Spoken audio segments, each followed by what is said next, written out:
जाओ जाकर के कथा सुनो। तो सुख पक्षी को जैसे ही वैकुंठ से छोड़ा, वो पृथ्वी में हिमालय पर अमरनाथ जहां भगवान विराजते हैं, वहां उनकी गुफा के पीछे एक अंडे के रूप में आकर के विराजमान हो गया। पार्वती जी और शंकर जी, इन दोनों का प्रसंग आया। नारद जी महाराज एक दिन पार्वती जी के पास आए, आकर के बोले तुम्हारा दाम्पत्य जीवन बढ़िया चल रहा है? बोले बहुत सुखद है। बोले भगवान शिव तुम्हें सब बताते हैं? बोले कुछ नहीं छुपाते मुझसे। तो बोले बताओ उनके गले में मुंडों की माला किसकी है? पार्वती जी बोली ये तो कभी नहीं बताया मुझे। तो वैसे ही प्रेम करते हैं तुम्हें, जब तुमसे ज्यादा मुंडों की माला संग रहती है, तुमको यही नहीं पता किसके मुंडे हैं वो। अब तो पार्वती जी कोपायमान हो गई, क्रोधित हो गई। नारद जी गए, अब शंकर जी दूर बैठे थे, तो जाते जाते प्रणाम करके बोले अम्बा मैया याद कर रही है ना, चले जाओ। शंकर जी दौड़ करके गए तो देखे क्रोध में बैठी है। तब शंकर जी ने पूछा क्या बात है, क्यों नाराज है? बोले आप हमसे प्रेम करते हैं, लेकिन हमसे ज्यादा जिससे प्रेम करते हैं कभी उसका परिचय नहीं दिया। शंकर जी बोले कौन है तुमसे ज्यादा प्रेमी?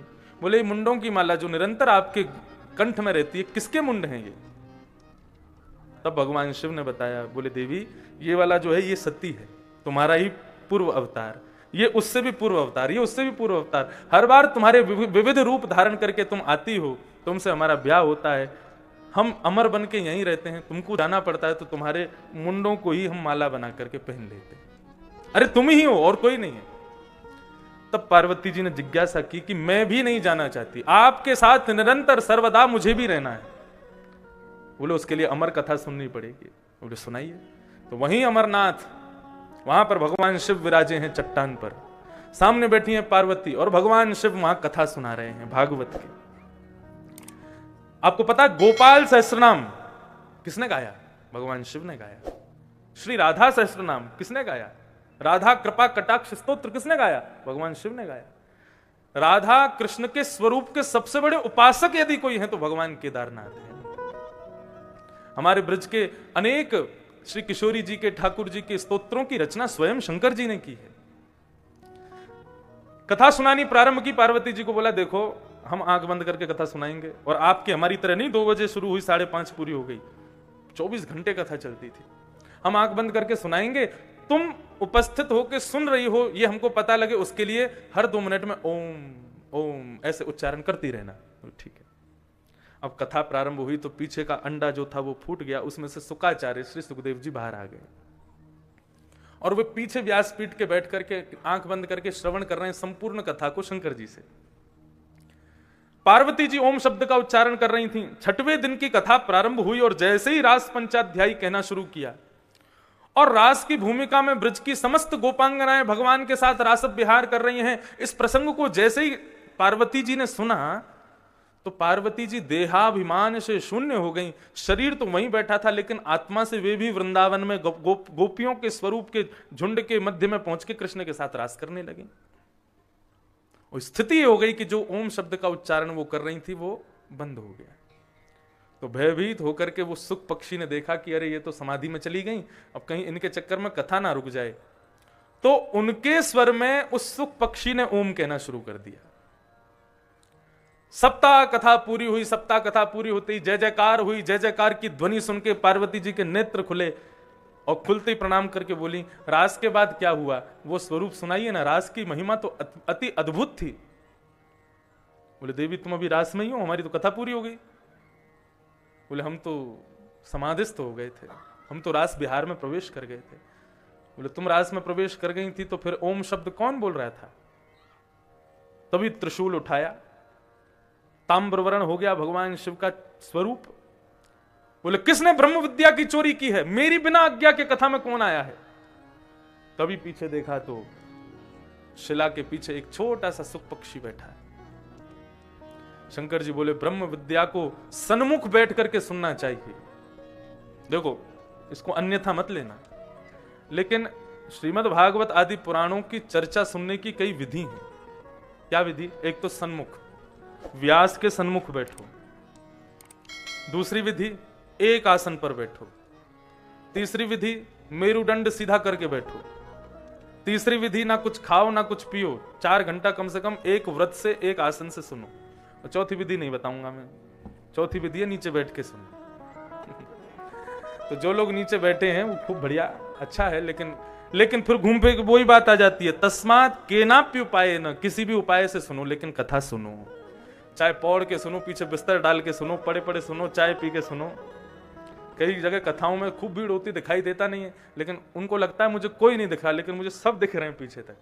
क्या करेंगे, थर्मस में चाय और ले आते हैं, और जैसे कीर्तन शुरू होता है चाय पी लेते हैं बीच में। तो किसी भी उपाय से सुनो, लेकिन सुनो। लेकिन सबसे बड़ी बात क्या है, सन्मुख बैठ के सुनो, सामने बैठ के सुनो। श्री भागवत जी का दर्शन हो, विशाल मंच का दर्शन हो, और इनके मध्य में बैठे व्यास का भी दर्शन हो। ये दर्शन करते हुए कथा सुनो। शंकर जी बोले ब्रह्म विद्या की चोरी की है, व्यासपीठ के पीछे बैठ के सुनने का अधिकार नहीं है, तुमको मृत्यु दंड देना पड़ेगा मुझे। और त्रिशूल लेकर के जैसे ही भागे, अब तो सुख पक्षी उड़ता उड़ता उड़ता उड़ता अमरनाथ में से हिमालय की कंदराओं में घूम रहा है, पीछे पीछे शंकर जी चल रहे हैं। इतने में ही पहुंचे बद्रिकाश्रम। बद्रिकाश्रम में भगवान वेदव्यास की पत्नी बिट्टिका मुख खोल करके लोटा से जल पी रही थी। छोटे से सुख पक्षी तुरंत वहां पहुंचे, बोले यही गुफा सबसे बढ़िया है, तो मुंह में होके गर्भ में चले गए और गर्भ में जाकर के विराजमान हो गए। शंकर जी ने खूब खोजा लेकिन नहीं मिले। 12 वर्ष तक वेदव्यास जी की पत्नी बिट्टिका के गर्भ में रहे श्री सुखदेव जी महाराज।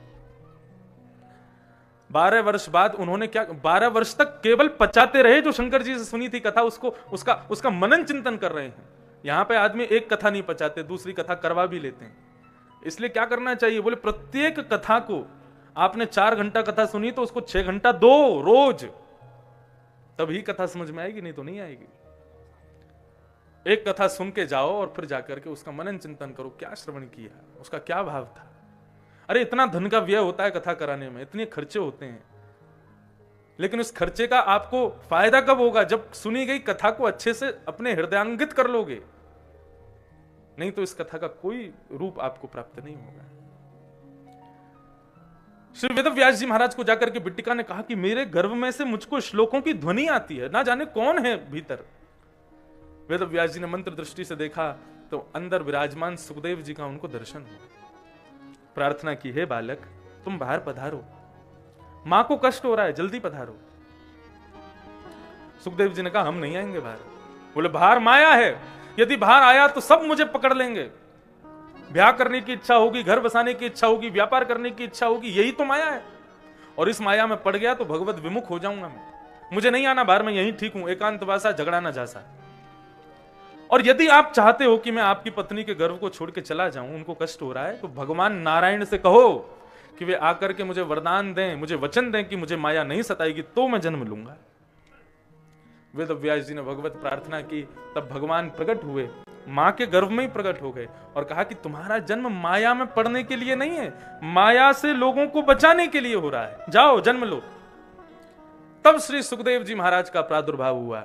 सब लोग प्रणाम करो।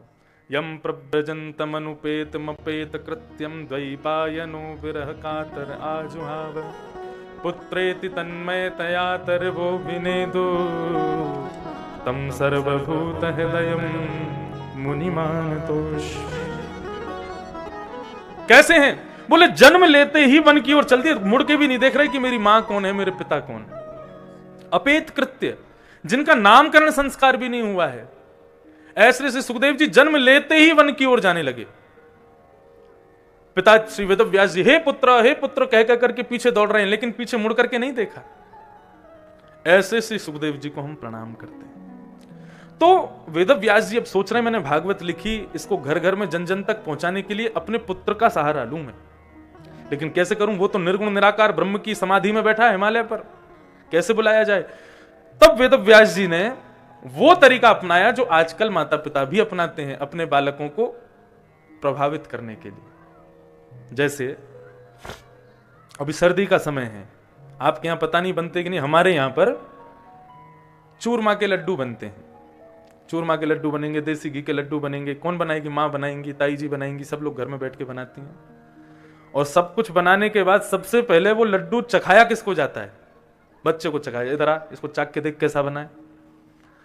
और जब बालक चाखता है और उसको बढ़िया लगता है तो वो क्या करता है, 2-4 लड्डू लेके भाग जाता है, बोले अब तो मैं पूरे खाऊंगा, मुझे बहुत बढ़िया लगे, रोज खाता है। फिर ठीक उसी प्रकार वेदव्यास जी ने सोचा कि यदि भागवत की कथा अपने पुत्र को पढ़ानी है तो पहले उसको चखानी पड़ेगी,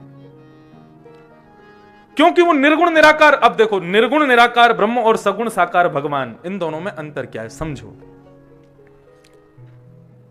निर्गुण यानी कि जिसमें कोई गुण नहीं है, निराकार यानी कि जिसका कोई आकार नहीं। जैसे कि मेरे और आपके बीच में ये जो वायु घूम रही है, हवा घूम रही है, इसका कोई स्वरूप नहीं है, इसका कोई आकार नहीं है।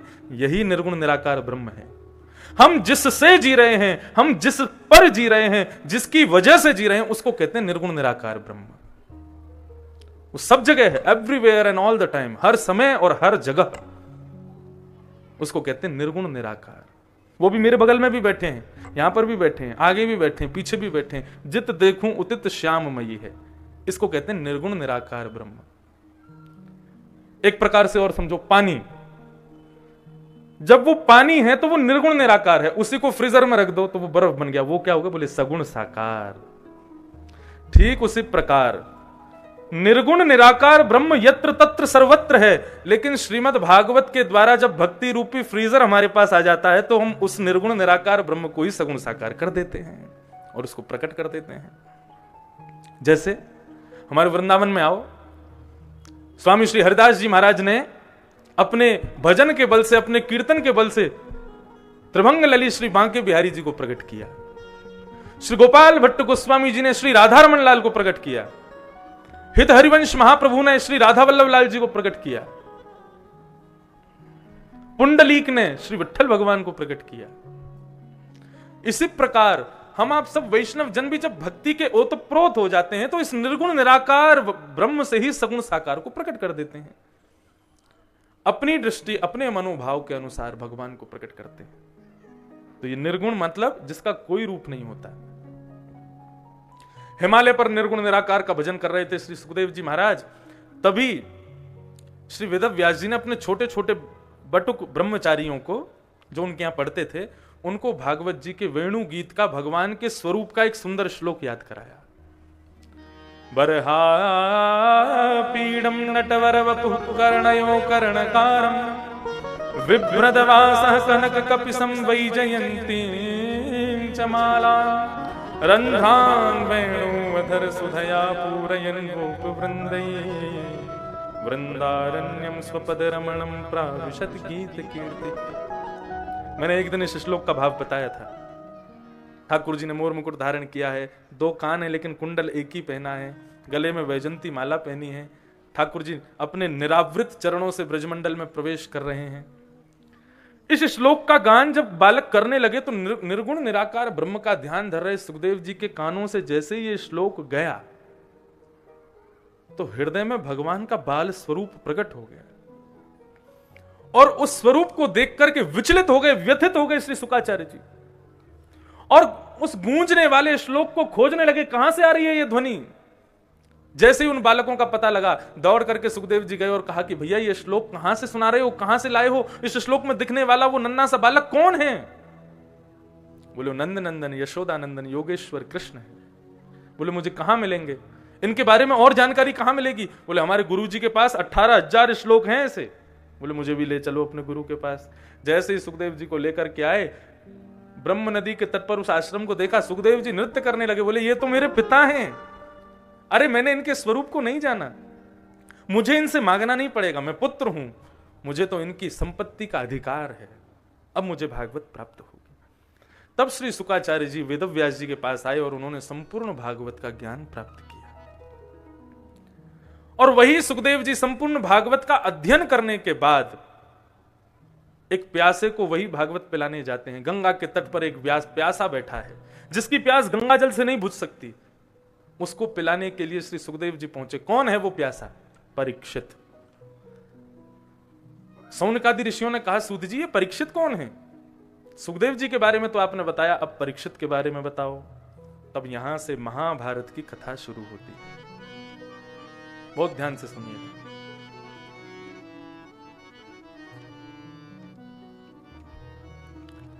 महाभारत की कथा शुरू करें उससे पहले थोड़ा सा गा लो श्री सुखदेव जी के भाव से। हमारे पंडित जी कह रहे थे 3-3 घंटा हो जाते हैं, आप कुछ गाते नहीं हैं, थोड़ा सा गा दिया करो, क्योंकि मुझे तो दिख रहा है यहां सब प्रेम से सुनते, नींद उनको आती होगी इसलिए बोल रहे हैं। सांवरिया मन भाया रे, सांवरिया मन भाया रे, मुरली वाला मन भाया रे, मुरली वाला मन भाया रे, सांवरिया मन भाया रे, सांवरिया मन भाया रे, मुरली वाला मन भाया रे, मुरली वाला मन भाया रे, सांवरिया मन भाया रे, सांवरिया मन भाया रे, ओ सांवरिया मन भाया रे, सांवरिया मन आइए। भाया रे, सांवरिया मन भाया रे, सांवरिया मन भाया रे, मुरली वाला मन भाया रे। मुरली वाला मन भाया हड़ताल बजा के गाओ भाव से।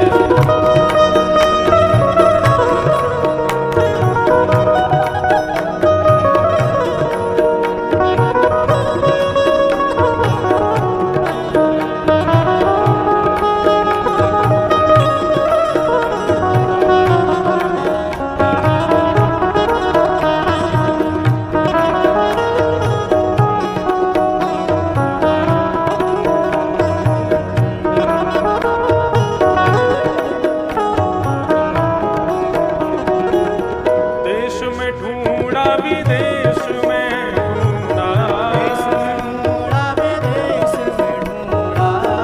देश में ढूंढा विदेश में ढूंढा,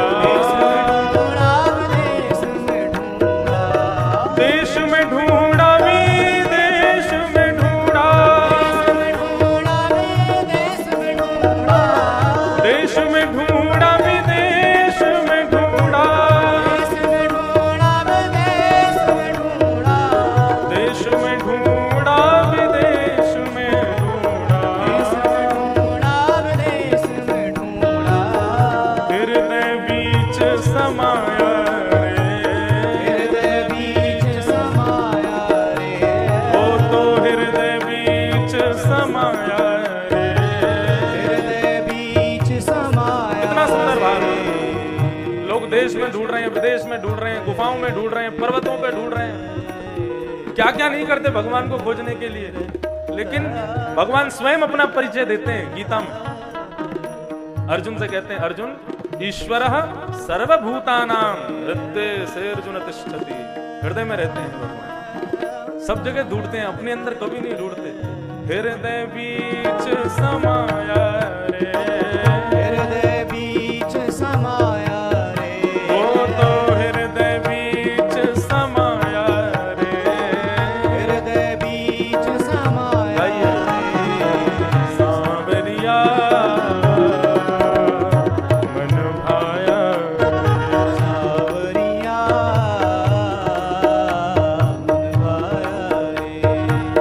राधा रमण मन भाया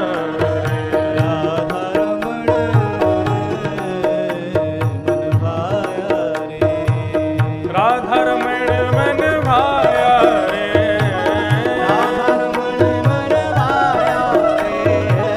राधा रमण मन भाया रे, प्यारो राधा रमण मन भाया रे, राधा रमण मन भाया रे, राधा रमण मन भाया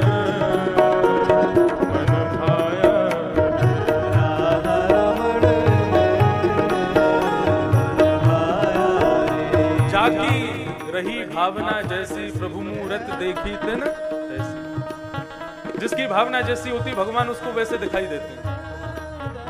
किसी को भगवान एटीएम मशीन जैसे दिखते हैं, बोले कि इनको प्रणाम करो तो ये कृपा करते हैं, ये धन देते हैं, कृपा करते हैं, उपयोगिताएं बनाते हैं, सब बढ़िया कर देते हैं। किसी को भगवान भाव के भूखे लगते हैं, किसी को भगवान को अपने समान चैतन्यता का भाव लगता है। हमारे ठाकुर जी के प्रति हमको लगता है जैसे हमें सर्दी लगती है इनको भी लगती है, जैसे हमें भूख लगती है इनको भी लगती है, हमें नींद आती है इनको भी नींद आती है। लेकिन एक चीज में हम थोड़े से वो, कभी कभी सर्दियों में हमारा मन नहीं करता कि हम नहीं नहाएं, तो हम क्या, हमें तो नहाना पड़ेगा, उनको नहीं नहलाता फिर चलो तुम मत नहाओ, केवल इत्र लगा करके बढ़िया तैयार कर दिया। तो जाकी रही भावना जैसी प्रभु मुहूर्त देखी तने तैसी। भैंस को लगता होगा भगवान उसके जैसे दो सींग वाले काले काले होंगे, दो कान होंगे उनके, वो भी चारा खाते होंगे। हमें लगता है भगवान हमारे जैसे हैं, लेकिन भगवान सबके लिए सबके समान उन्हीं जैसा रूप धारण कर लेते हैं। काहू में अहमद काहू में ईशा,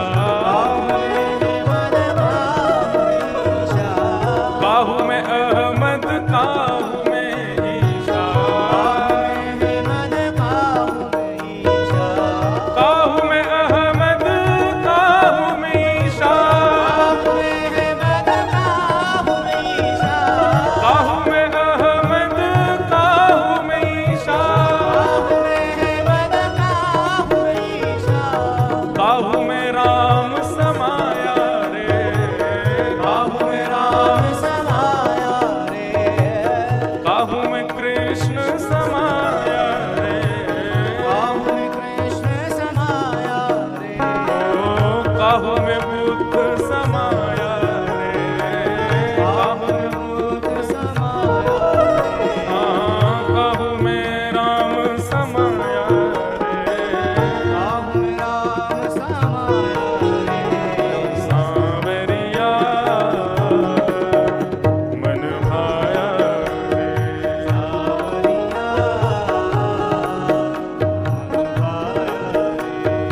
गोविंद बोलो हरि गोपाल बोलो, गोविंद बोलो हरि गोपाल बोलो, जय जय राधा रमण हरि गोविंद बोलो, राधा रमण हरि गोपाल बोलो, गोविंद बोलो हरि गोपाल बोलो, गोविंद बोलो हरि गोपाल बोलो, जय राधा रमण हरि गोविंद बोलो, राधा जय राधा रमण हरि गोविंद जय गोविंद बोलो गोपाल बोलो, आइए जय गोविंद बोलो गोपाल बोलो, जय गोविंद बोलो गोपाल बोलो, जय गोविंद बोलो गोपाल बोलो, जय गोविंद बोलो गोपाल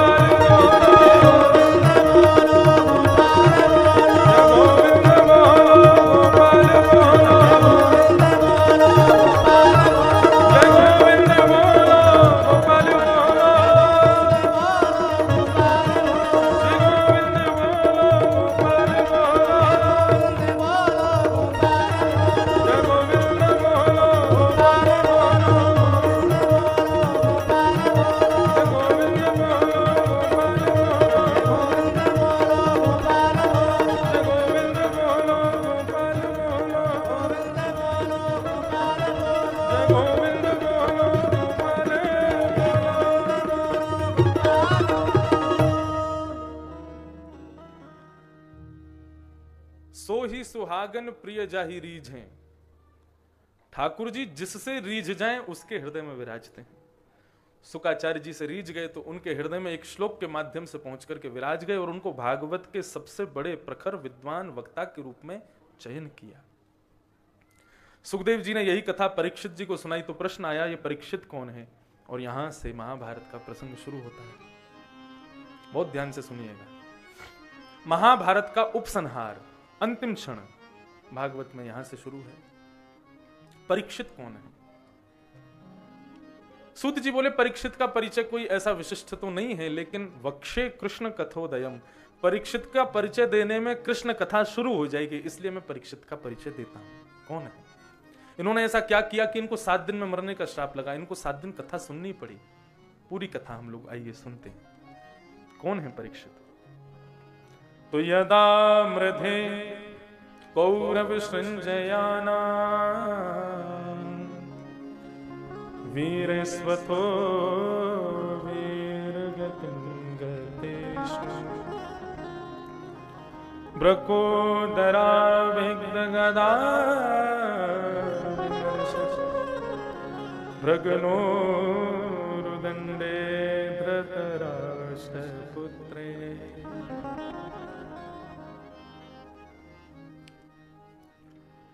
महाभारत का युद्ध अपने अंतिम स्थिति में चल रहा है। बड़े बड़े वीर वीर गति को प्राप्त हो गए हैं। केवल 2 लोगों के बीच में युद्ध चल रहा है, दुर्योधन और भीम। सब लोग अपनी आंखों की पलकें खोल के बैठे हैं, कौन जीतेगा, कौन जीतेगा, किसके पक्ष में युद्ध जाएगा। भीम अपनी प्रचंड गदा को घुमा घुमा करके मारता है, लेकिन दुर्योधन पर उसका कोई विशेष प्रभाव नहीं पड़ता। तभी भीम भगवान की ओर देखता है, और जैसे ही भगवान की ओर देखता है तो भगवान उसको इशारा करते हैं, जंघा पर प्रहार कर। और जैसे ही भगवान के इस इशारे को देखता है, एक दाव खेल करके ऐसी प्रचंड गदा को घुमाता है कि दुर्योधन की जंघा पर प्रहार होता है, और जंघा के टूटते ही महाभारत का युद्ध पांडवों के पक्ष में। एक बात बड़े ध्यान से सुनिएगा।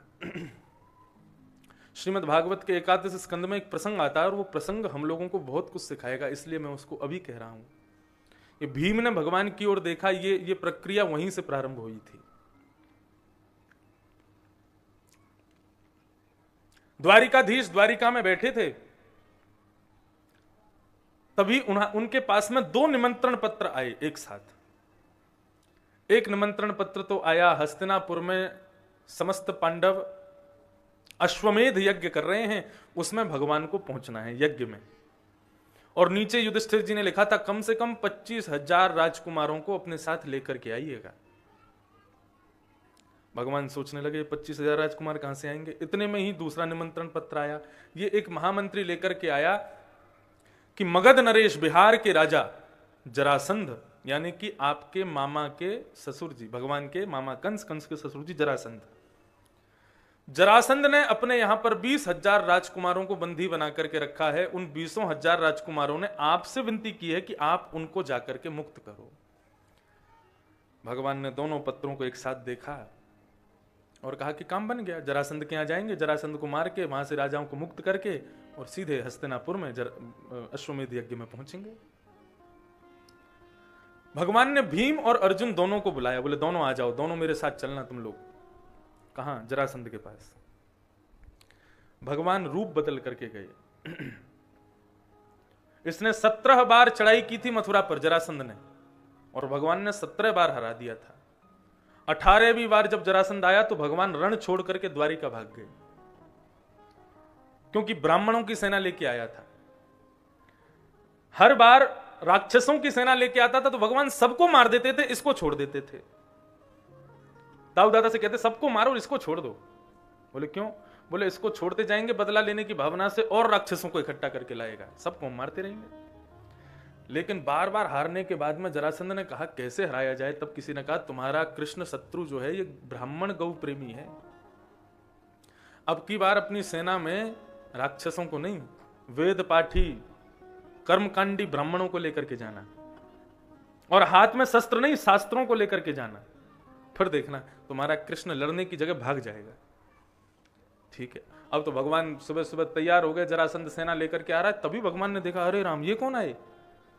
बड़ी बड़ी चोटियों वाले ब्राह्मण, धोती पहने, बगलबंदी पहने, भगवान को अति प्रिय ब्राह्मण, हाथों में वेद शास्त्रों को लेकर के खड़े हैं, रुदन कर रहे हैं, प्रभु हमारी रक्षा करो। क्यों?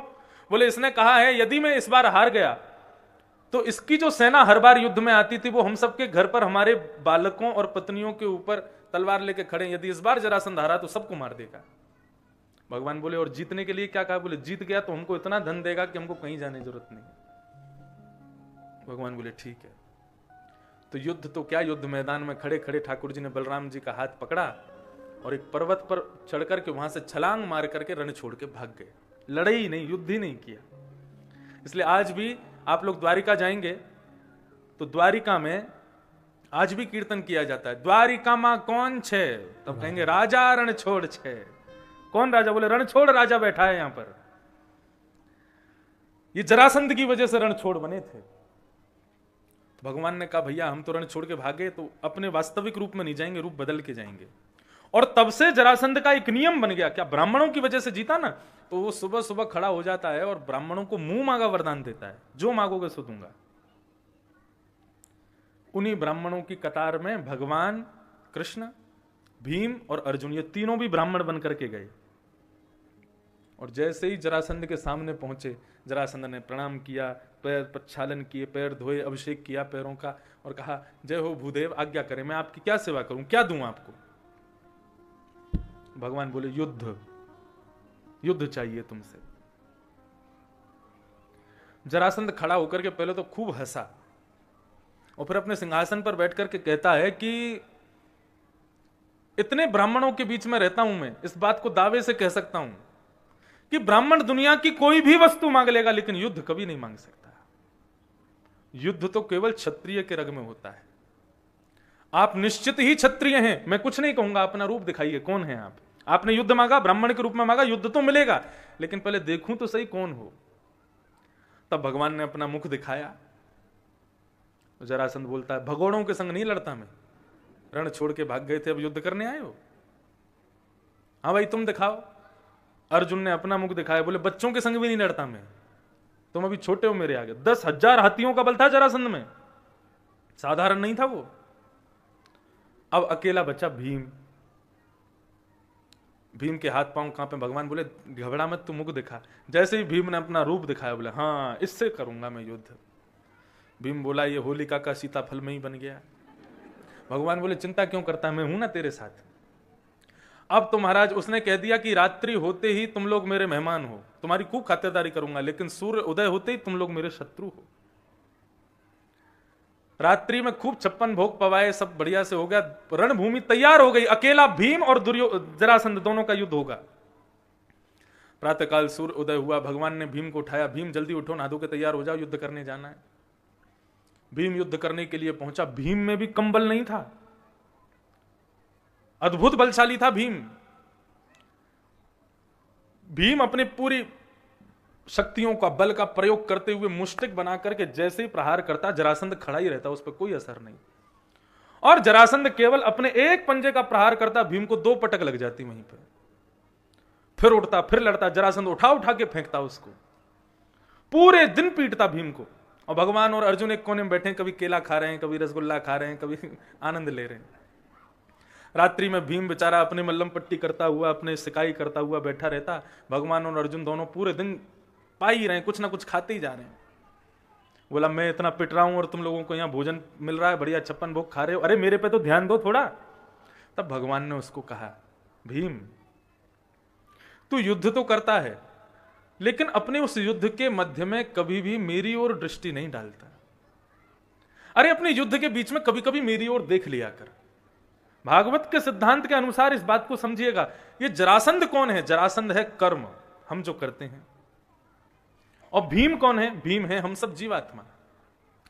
प्रातःकाल सूर्य उदय होते ही इस कर्म के शत्रु हैं हम। ये उठा उठा के फेंकता है हमको, कभी ये करेगा, कभी कुछ मंदी। दिन में सवेरे उठते ही कोई ना कोई चिंता एक जीवन में आई जाती है। खूब लड़ाई होती है हमारी, पूरी रात तक हमसे युद्ध करता ही रहता है, लेकिन फिर भी कितना भी युद्ध करो शाम को नींद आ जाती है। इसका मतलब वो हमें अपना मेहमान मान लेता है, अब आराम करो।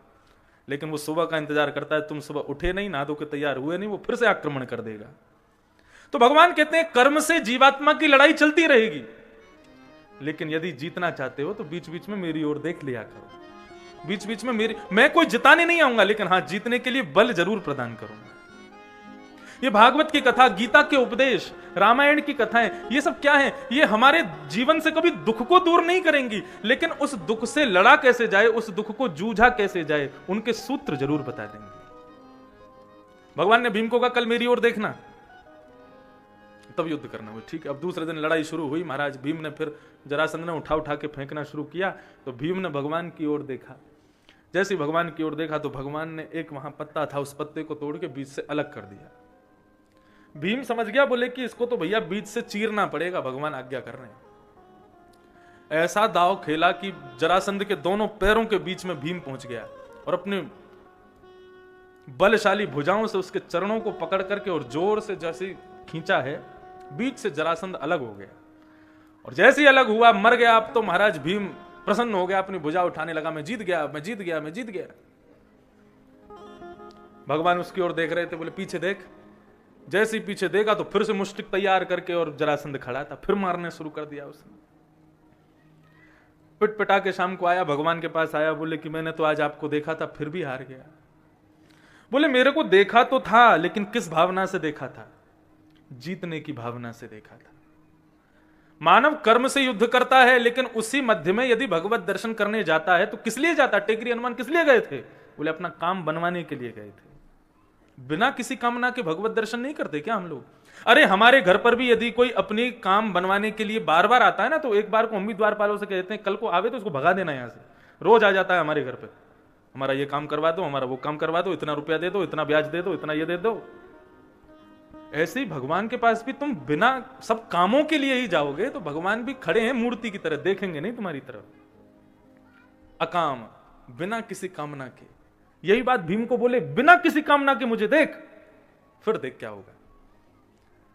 फिर युद्ध प्रारंभ हुआ, और आज जैसे बिना किसी कामना के पूर्ण शरणागत भाव से भीम ने जब दर्शन किया भगवान का, तब भगवान ने दोनों पत्ते अलग करके विपरीत दिशा में फेंके। समझ गया, बोले कि ओहो विपरीत दिशा में फेंकना है, तो बीच से जरासंध को अलग किया, और जब विपरीत दिशा में फेंका, उसका शरीर बार बार उछल के एक होने का प्रयास करता है, लेकिन विपरीत दिशा होने के कारण एक नहीं हो पाया और जरासंध की मृत्यु।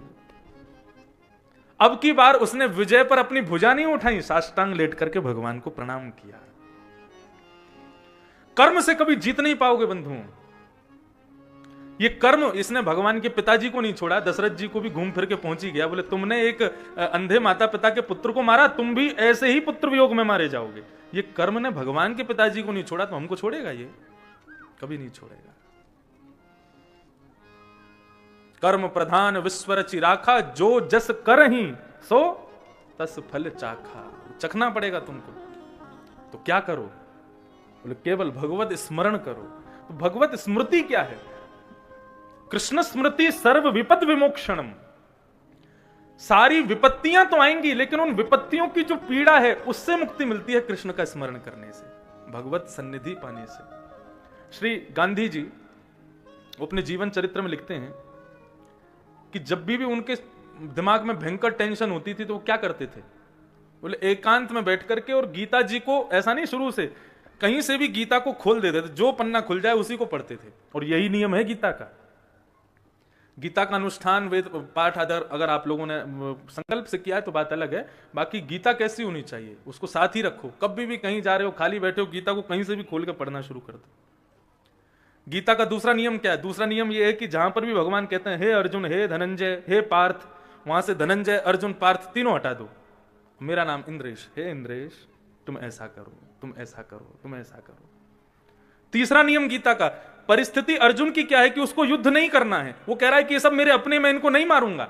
ऐसे ही हम सबके जीवन में भी महाभारत चल रही है, हम भी किसी ना किसी परिस्थिति से जूझ रहे हैं। अपनी परिस्थिति को केंद्र में रख के गीता को कहीं से भी खोल के पार्थ की जगह अपना नाम बोल करके आप गीता को पढ़ेंगे तो आपको लगेगा कृष्ण आपको सुझाव बता रहे हैं क्या करना चाहिए। ऐसी है गीता। यूं ही नहीं उसको सब लोग बहुत श्रेष्ठ मानते हैं, भगवान की वाणी है, उसको कहते हैं भगवद गीता। ये है भागवत। भगवद यानी कि भग यानी भगवान और वद यानी उनकी वाणी, वो है भगवद गीता। और ये भागवत गीता, भागवत का मतलब होता है भगवान का। ये भागवत महापुराण है, भगवान के भक्तों की कथा या फिर भक्तों के भगवान की कथा, वो है भागवत। तो गांधी जी कहते थे मैं जब भी बहुत चिंता में होता था, देश आजाद के लिए प्रयत्न कर रहा था, तो जब भी गीता खोलता था 50 बार उन्होंने ऐसा किया और 50 बार एक ही पन्ना उनके सामने खुलता था। और क्या लिखा था? बोले कृष्ण अर्जुन से कह रहे हैं असोच्यान्व सोचस्तुम, नहीं चिंता करने वाली वस्तु की तुम चिंता कर रहे हो, तुम्हें नहीं करना चाहिए। बोले मैं हर बार उसको पढ़ता था और बंद करके रख देता था, बोले चिंता छोड़ देता था। गीता में भगवान कहते हैं चिंता मत करो, जो हो रहा है, जो हुआ है और जो होगा सब अच्छा ही होगा। क्या करो? बोले चिंतन करो, क्या करना चाहिए, कैसे करना चाहिए, वो चिंतन करो। डर से कब तक मत डरो, डर से तब तक, ये भी गीता का सूत्र, डर से तब तक मत डरो जब तक डर सामने ना आ जाए। नहीं, डर से कब तक डरो? जब तक डर सामने ना आ जाए, और जैसे सामने उपस्थित हो जाए उसके डर को दूर कर दो, उसका भय निकल जाना चाहिए। चिंता नहीं, चिंतन करो। तो वही बात आज भीम को फिर याद आई, और आज दुर्योधन से युद्ध करते समय भीम ने पुनः भगवान की ओर देखा तो भगवान ने इशारा किया, बोले जंघा पर मार। क्यों? दुर्योधन की मां गांधारी, उनका ब्याह किसके साथ हुआ? धृतराष्ट्र के साथ। धृतराष्ट्र के नेत्र नहीं है, तो जब धृतराष्ट्र के साथ ब्याह हुआ तो गांधारी ने पतिव्रता नारी का धर्म पालन करते हुए अपने आंखों पर भी पट्टी बांध ली, मेरे पति नहीं देखते तो मैं भी नहीं देखूंगी। उनके नेत्रों की जो शक्ति थी वो इतनी इकट्ठी हो चुकी थी, दूसरी तपस्विनी थी गांधारी, खूब तपस्या करती थी। जब महाभारत युद्ध सुनिश्चित हुआ तो गांधारी ने मन में विचार किया कि मैं अपने पुत्रों की रक्षा अपनी तपस्या के बल से करूंगी। कैसे? उन्होंने दुर्योधन को कहा कि आज रात्रि अर्धरात्रि में निर्वस्त्र होकर के मेरे कक्ष में आ जाना। भाव तो गांधारी का यह था, निर्वस्त्र होकर आएगा, मैं अपने आंखों की पट्टी खोल के इसको देखूंगी, इतने वर्षों की इकट्ठी पुंजित का जो नेत्रों की शक्ति मेरे पास है, मेरी तपस्या की शक्ति मेरे पास है, उससे मैं इसको लोह का बना दूंगी, तो कोई मार ही नहीं पाएगा। अब निर्वस्त्र होकर के दुर्योधन जा रहा था अपनी मां के कक्ष में, इतने में ही भगवान द्वारिकाधीश पहुंच गए और उसको निर्वस्त्र देख करके कहते राम राम राम राम राम राम, इतनी बड़ी उम्र हो गई तेरी और अभी भी निर्वस्त्र घूमता है।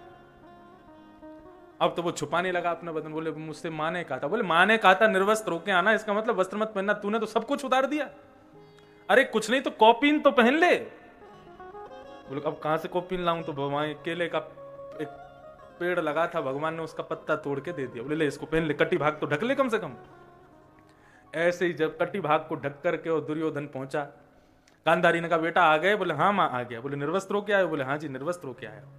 इतने में गांधारी ने अपने नेत्रों की पट्टी खोली और अपनी समस्त तपस्या, अपनी समस्त ओजस्वी तेजस्वी अपनी नेत्रों की शक्ति को इकट्ठा करके जैसे ही नेत्र खोले तो उसका संपूर्ण अंग लोह के समान बलवान हो गया, लेकिन जितने अंग पर वो केले का पत्ता था वो रह गया।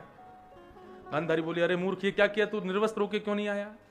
बोले मां इतनी बड़ी उम्र में कोई कॉपीन तो पहन के आनी चाहिए। तो बोले जैसा कहा था वैसा करना था ना, अब तेरी मृत्यु का कारण यही जंघा बनेगी, क्योंकि ये लोह की नहीं है।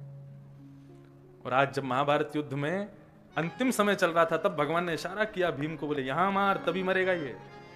जैसे ही जंघा पर मारा है, जंघा की हड्डी टूट गई, अपंग हो गया दुर्योधन, जैसे ही नीचे गिरा बहुत देर तक नहीं उठा। महाभारत का युद्ध समस्त पांडव जीत गए। डुमडुमियां बजने लगी, नगाड़े बजने लगे, सेनाइयां बजने लगी, आनंद हिलोर होने लगी, पांडवों को गोद में उठा लिया, भगवान आनंदित हो गए, जीत गए पांडव। लेकिन सुख जब आता है तो सुख के पीछे पीछे संकट भी आता है। संपूर्ण महाभारत के युद्ध में बलराम जी नहीं थे। क्यों? कृष्ण बलराम के भैया और दुर्योधन कौरवों का राजा, ये दुर्योधन बलराम जी का शिष्य था, इसने बलराम जी से ही गदा चलाना सीखा था। तो बलराम जी ने कहा भाई महाभारत युद्ध में हम किसी पक्ष में रहें? एक में तो भैया है, एक में शिष्य है। बोले हम रहेंगे ही नहीं, हम तीर्थ यात्रा पे जाएंगे। तीर्थ यात्रा पर थे तभी श्री नारद जी महाराज पहुंच गए नमक मिर्च लेकर के और कहा कि आपके शिष्य की जंघा पर प्रहार किया। धर्म युद्ध में नाभि छिद्र से नीचे प्रहार करना वर्जित है, और आपके ही भैया की आज्ञा से महाभारत युद्ध में भीम ने दुर्योधन की जंघा पर प्रहार कर दिया आपके रहते हुए। अब तो महाराज बलराम जी को क्रोध आया, तुरंत अपनी माला झूली छोड़ी, हल मूसल उठाए और दौड़े महाभारत युद्ध की ओर। अच्छा आपको एक बात बताएं, दोष, सूतक, पातक, ये सब कब तक नहीं लगते? जब तक उनकी जानकारी आपको ना हो। जैसे कि आप भोग में कुछ ऐसे व्यंजन का भोग लगाते हैं जिसका भोग वर्ज्य है, लेकिन अभी तक लगाते आए हैं, तभी आपको किसी कथाकार ने प्रमाण सहित बता दिया या किसी विद्वान ने प्रमाण सहित बता दिया कि भाई इन वस्तुओं का भोग नहीं लगाना चाहिए, तो उसके बाद लोग क्या करते हैं, भयभीत हो जाते हैं, अरे राम हमसे पाप हो गया। आज तक नहीं, अभी तक आपको अज्ञात थे तो उसका उस क्रिया का पाप नहीं लगेगा। लेकिन सावधानी से सुनना, अब ज्ञात हो गए हो, अब के बाद यदि किया तो पहले जितनी बार किया था उन सब का भी पाप बन के एक संग लगेगा। फिर ऐसे ही यदि कोई विदेश में कोई व्यक्ति है और उसके परिवार में किसी व्यक्ति की मृत्यु हो जाए और वो किसी धर्मानुष्ठान में बैठा है दूर, तो धर्मानुष्ठान में आपको बैठने का अधिकार नहीं है जब सूतक लग जाते हैं तो। लेकिन यदि उसको पता नहीं चले कि मेरे घर में कोई घटना हो गई है, कोई सूतक का कोई क्रम आ गया है और वो अनुष्ठान में बैठा है, तो वो अनुष्ठान खंडित नहीं होगा जब तक उसको पता नहीं चलेगा। ऐसा हुआ है, एक बार हम विदेश में कहीं कथा कर रहे थे तो परिवार में एक बड़े बुजुर्ग वयोवृद्ध चले गए, तो सूतक लगे, तो मुझे किसी ने बताया ही नहीं, वहां कथा चलती रही। जब मैं लौट करके वापस दिल्ली एयरपोर्ट पहुंचा तब मुझे बताया गया ऐसे ऐसे हुआ। मैंने कहा तुम मुझे बताया क्यों नहीं, मैं कथा छोड़ के आता। तब पिताजी ने श्लोक सहित समाधान करके ये बात मुझे बताई कि दोष, पाप, सूतक, पातक, सोवर ये कब तक नहीं लगते, बोले जब तक आपको उसके बारे में पता ना हो। तो वैसे ही बलराम जी सोच रहे थे, भाई मुझको नहीं पता चलता कि दुर्योधन को इस प्रकार मारा जा रहा है तो कोई बात नहीं थी, लेकिन अब बता दिया और अब अगर जाकर के मैंने स्टैंड नहीं लिया, अब अगर जाकर के मैंने कुछ नहीं किया तो मुझे दोष लगेगा। ये धर्म के विरुद्ध कार्य हुआ है। अब यहां पर सब उत्सव मना रहे थे जीतने का, इतने में ही महाराज पृथ्वी हिलने लगी, भूकंप आने लगा। समस्त पांडव भगवान की शरण में आए, बोले कृष्ण क्या हो रहा है, क्या हो रहा है, ये क्या हो रहा है। बोले जरूर कोई दिव्य ऋषि बहुत क्रोधित हुए हैं। तभी सामने से दिखाई देता है एक सूर्य के समान तेज प्रकट हो रही है, हल मूसल दिखाई देने लगे, धीरे धीरे बलराम जी का रूप दिखाई देने लगा, दौड़ करके आ रहे हैं रणभूमि की ओर, ताम्र वर्ण लाल लाल आंखों से घूर रहे हैं भीम की ओर। भीम शरण में गया, बोले प्रभु मेरी रक्षा करो, इनसे कैसे बचूं मैं। भगवान बोले तू बैठ, अब मैं जाता हूं। आगे से बलराम जी दौड़ रहे हैं, यहां से भगवान दौड़ रहे हैं। आकाश में देवता घबरा गए, पृथ्वी घबरा गई, बोले कि दोनों भाइयों के बीच में युद्ध, एक है नारायण दूसरे हैं शेष, प्रलय आने वाला है। लेकिन तभी भगवान की बुद्धिमत्ता देखो, बलराम जी क्रोध में आ रहे हैं, भगवान भी उनकी तरफ क्रोध में दौड़ रहे हैं, लेकिन जैसे ही दोनों समीप आने लगे भगवान सीधे जमीन में लेट गए और दंडवत प्रणाम करने लगे, भैया को जय हो। अब अपने छोटे भाई को दंडवत करता देख बलराम जी का सारा गुस्सा ठंडा हो गया, हल मूसल दूर फेंके, कन्हैया को हृदय से लगा लिया और समस्त पांडवों की रक्षा हुई। बलराम जी को पुनः जैसे ही भीम दिखा तो भगवान से बोले तू बैठ, तुझसे बाद में मिलूंगा, पहले इस भीम को देखूं। तब भगवान ने हाथ पकड़ा, बोले भैया क्या कर रहे हो ये। बोले देख लाला, तू तो सबको हितैषी बन जाए, कोई धर्म विरुद्ध कार्य भी करे, तेरो हितैषी है तो तू वाकू बचा ले, लेकिन मैं ये अपने आगे नहीं होने दूंगा। जब धर्म युद्ध का नियम है कि नाभि से नीचे प्रहार नहीं कर सकते, तो फिर इस भीम ने दुर्योधन की जंघा पर प्रहार क्यों किया, और मुझे पता लगा है तेरी आज्ञा से किया। तब भगवान कहते हैं आज आप धर्म की रक्षा करने के लिए ऐसा प्रचंड रूप धारण करके आए हो, अच्छा होता यही प्रचंड रूप आपने उस दिन धारण किया होता जिस दिन हमारी बहन को यही कौरव सब निर्वस्त्र कर रहे थे भरी सभा में। उस समय आपको धर्म की याद नहीं आई। यदि मैं ना पहुंचता तो सब सेनाओं के मध्य में, हस्तिनापुर के मध्य में हमारी द्रौपदी की लाज चली जाती, तब आपको धर्म की याद नहीं आई। इस महाभारत के युद्ध के मध्य में हमारे प्रिय भांजे कुंती पुत्र अर्जुन के पुत्र अभिमन्यु को इन्होंने चक्रव्यूह बना करके मार दिया, छल से मार दिया, तब आपको धर्म याद नहीं आया। लाक्षा भवन में पांडवों को जलाने का प्रयास इन कौरवों ने किया, तब आपको धर्म याद नहीं आया। बेचारे एक समय की रोटी के लिए भी तरसते थे ये सब पांडव, और इनके यहां भोजन करने के लिए हजारों शिष्यों के साथ इसी भीम ने भृगु ऋषि को भेज दिया, तब आपको धर्म याद नहीं आया। और आज जब भीम के साथ में अधर्म हुआ तो आप यहां पर बलवान बन के आ गए धर्म की रक्षा करने के लिए। और भगवान क्या कहते हैं, बोले भीम जैसे विधर्मी को मारने के लिए, भीम जैसे अधर्मी को मारने के लिए यदि अधर्म का सहारा लिया जाए तो वह भी धर्म है, इसको मारना ही धर्म है। विधर्मियों के लिए धर्म का पालन करेंगे हम।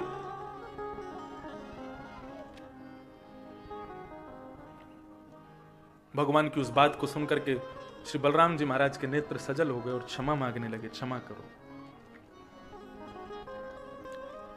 सब बात पूरी हुई, भगवान समस्त पांडवों को लेकर के वापस आ गए। पूरे हस्तिनापुर को सजाया जा रहा था, कल राज्याभिषेक होगा।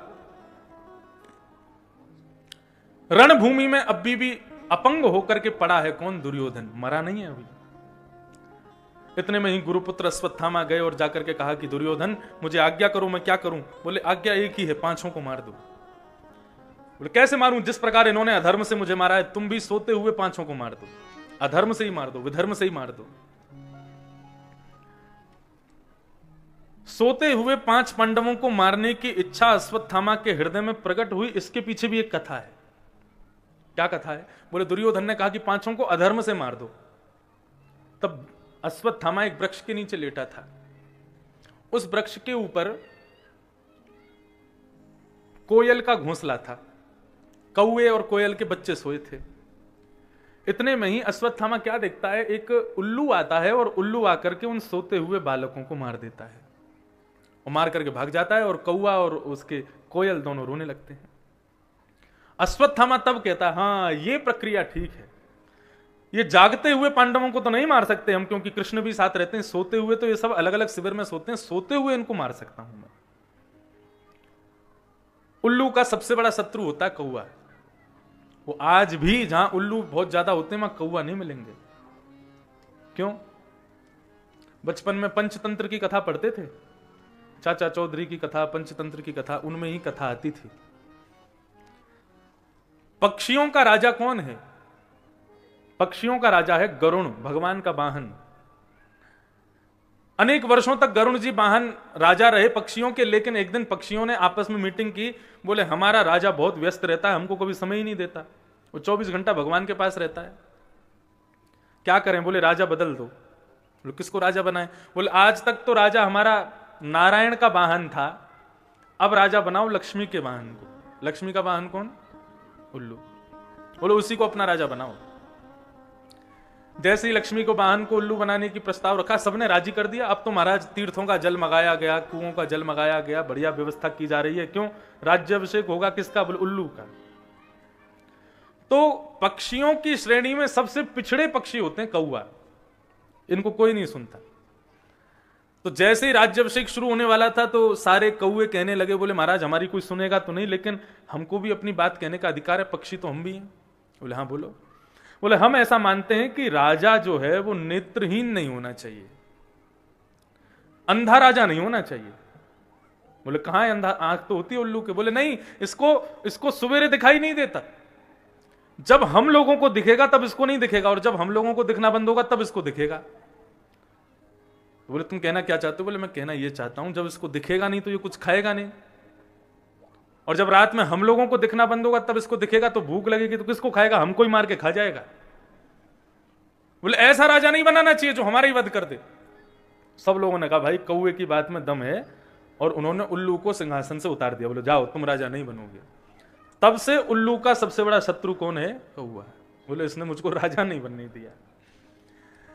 तो अश्वत्थामा ने सीख लिया, मरे हुए सोते हुए पांडवों को मार सकता हूं। सोते हुए पांडवों के शिविर में गया, लेकिन जाको राके साइया मार सके ना कोई, बाल ना बाका कर सके जो जग बैरी होए।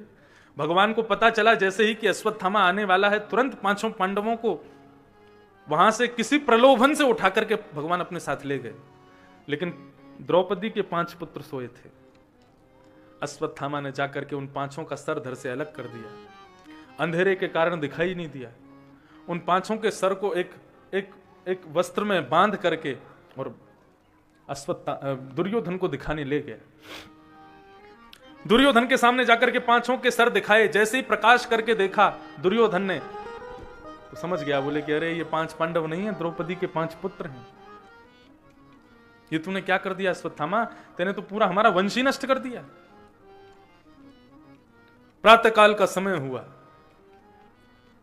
शिविर से खून की रक्त की धार बह रही है और द्रौपदी सुधा बैठ करके रुदन कर रही है।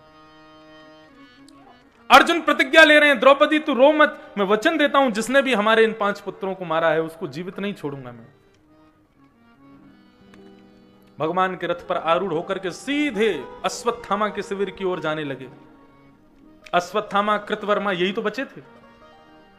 अश्वत्थामा की ओर जाने लगे तो अश्वत्थामा को लगा शायद इनको पता चल गया है मैंने मारा है 5 को, तो वो भी अपने रथ में बैठ करके दौड़ने लगा और आगे जाकर के उसने अर्जुन की ओर ब्रह्मास्त्र छोड़ दिया। ब्रह्मास्त्र को अपनी ओर आते देख भगवान की शरण गया अर्जुन को भगवान ने आदेश किया, बोले घबरा मत, तू भी ब्रह्मास्त्र छोड़। दोनों ब्रह्मास्त्र आपस में टकराए, शांत हो गए।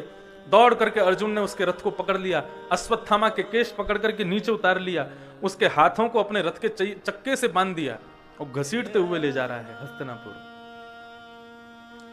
जैसे ही द्रौपदी ने देखा कि गुरुपुत्र अश्वत्थामा, रुदन करने लगी और क्या कह रही है, तथा हतं पशुवत् पाशवद्ध मवाङ्मुखं कर्मजुगुप्सितेन निरेक्ष्य कृष्णापकृतं गुरुसुतं वामस्वभावा कृपयाननाम च। मुच्यताम एष ब्राह्मणो नितराम गुरु। अर्जुन इसको छोड़ दो, ये ब्राह्मण है और ब्राह्मण हमारा गुरु होता है, ये गुरुपुत्र है और ब्राह्मण है, इसको मत मारो। अर्जुन कहता है तुम कैसी बात कर रही हो, तुम्हारे 5 पुत्रों को इसने मार दिया और तुम कह रहे हो उसको छोड़ दो।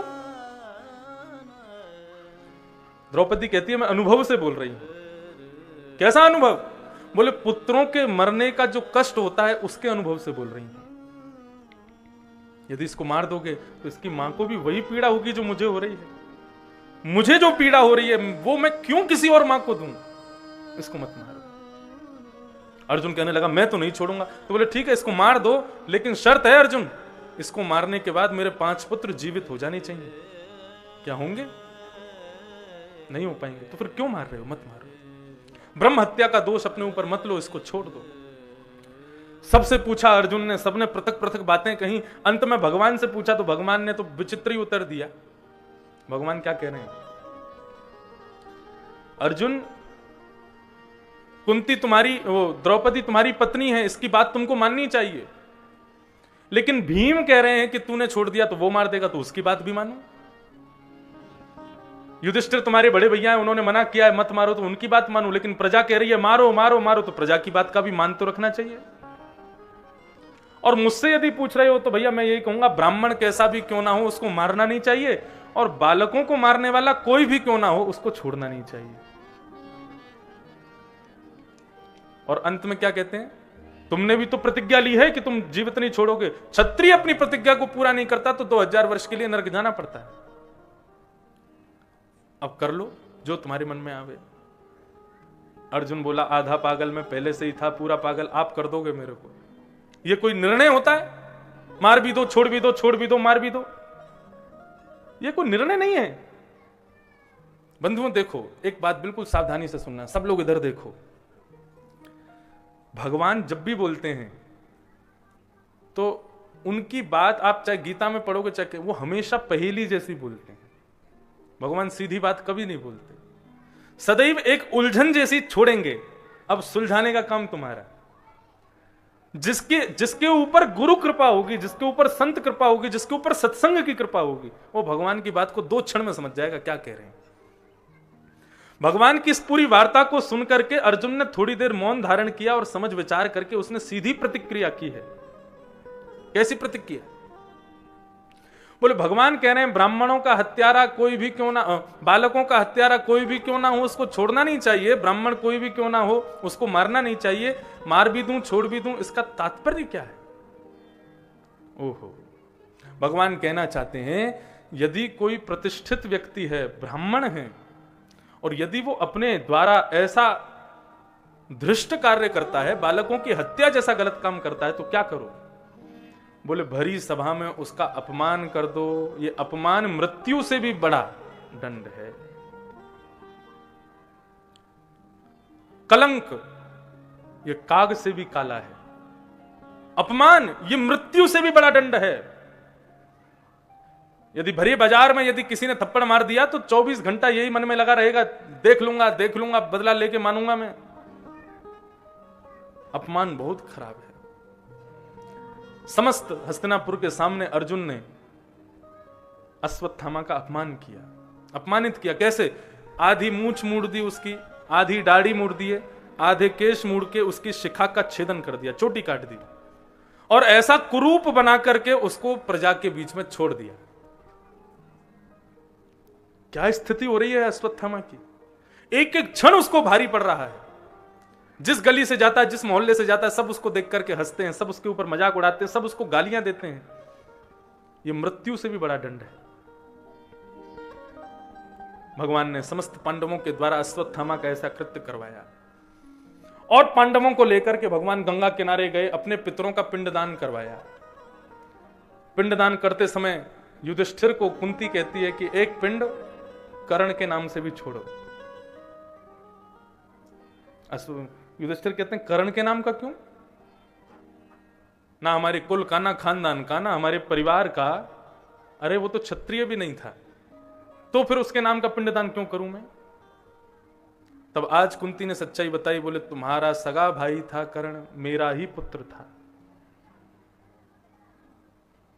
कुंती जब छोटी थी तब उनके यहां ऋषि पधारे, तो उस ऋषि की ऐसी सेवा की कुंती ने कि वो ऋषि प्रसन्न हो गए और उन्होंने कुंती को एक श्लोक दे दिया। बोले तुम इस मंत्र का जब भी जप करोगी, जिस देवता को बुलाओगी वो तुम्हारे सामने प्रकट हो जाएगा, मैं तुम्हें ये वरदान देता हूं। तो जब वो संत चले गए तो छोटी सी कुंती सोचने लगी ये महात्मा ऐसे ही बोल रहे हैं, इससे कुछ नहीं होता। उसने श्लोक बोल करके कहा सूर्य नारायण प्रकट हो जाओ। इतने में सूर्य प्रकट हो गए। सूर्य नारायण बोले कहो माते मैं आपकी क्या सेवा करूं? बोले नहीं, मैं तो ऐसी बुला रही थी, आप चले जाओ, मैं देख रही थी मंत्र में कोई शक्ति है कि नहीं। सूर्य बोले नहीं, आए हैं तो कुछ तो देके जाएंगे आपको। तो क्या देके जाओगे? तभी सूर्य ने अपने समान तेजवान पुत्र कर्ण मैया को दे दिया। बोले आपका पुत्र है। लोक लाज के डर के कारण समाज क्या कहेगा? नन्ही सी बालिका और इसके गोद में बालक किसका है, किसको बताऊंगी मैं? लता पत्रों में लपेट करके एक डलिया में बिछा करके पुत्र को और उन्होंने यमुना में प्रवाहित कर दिया।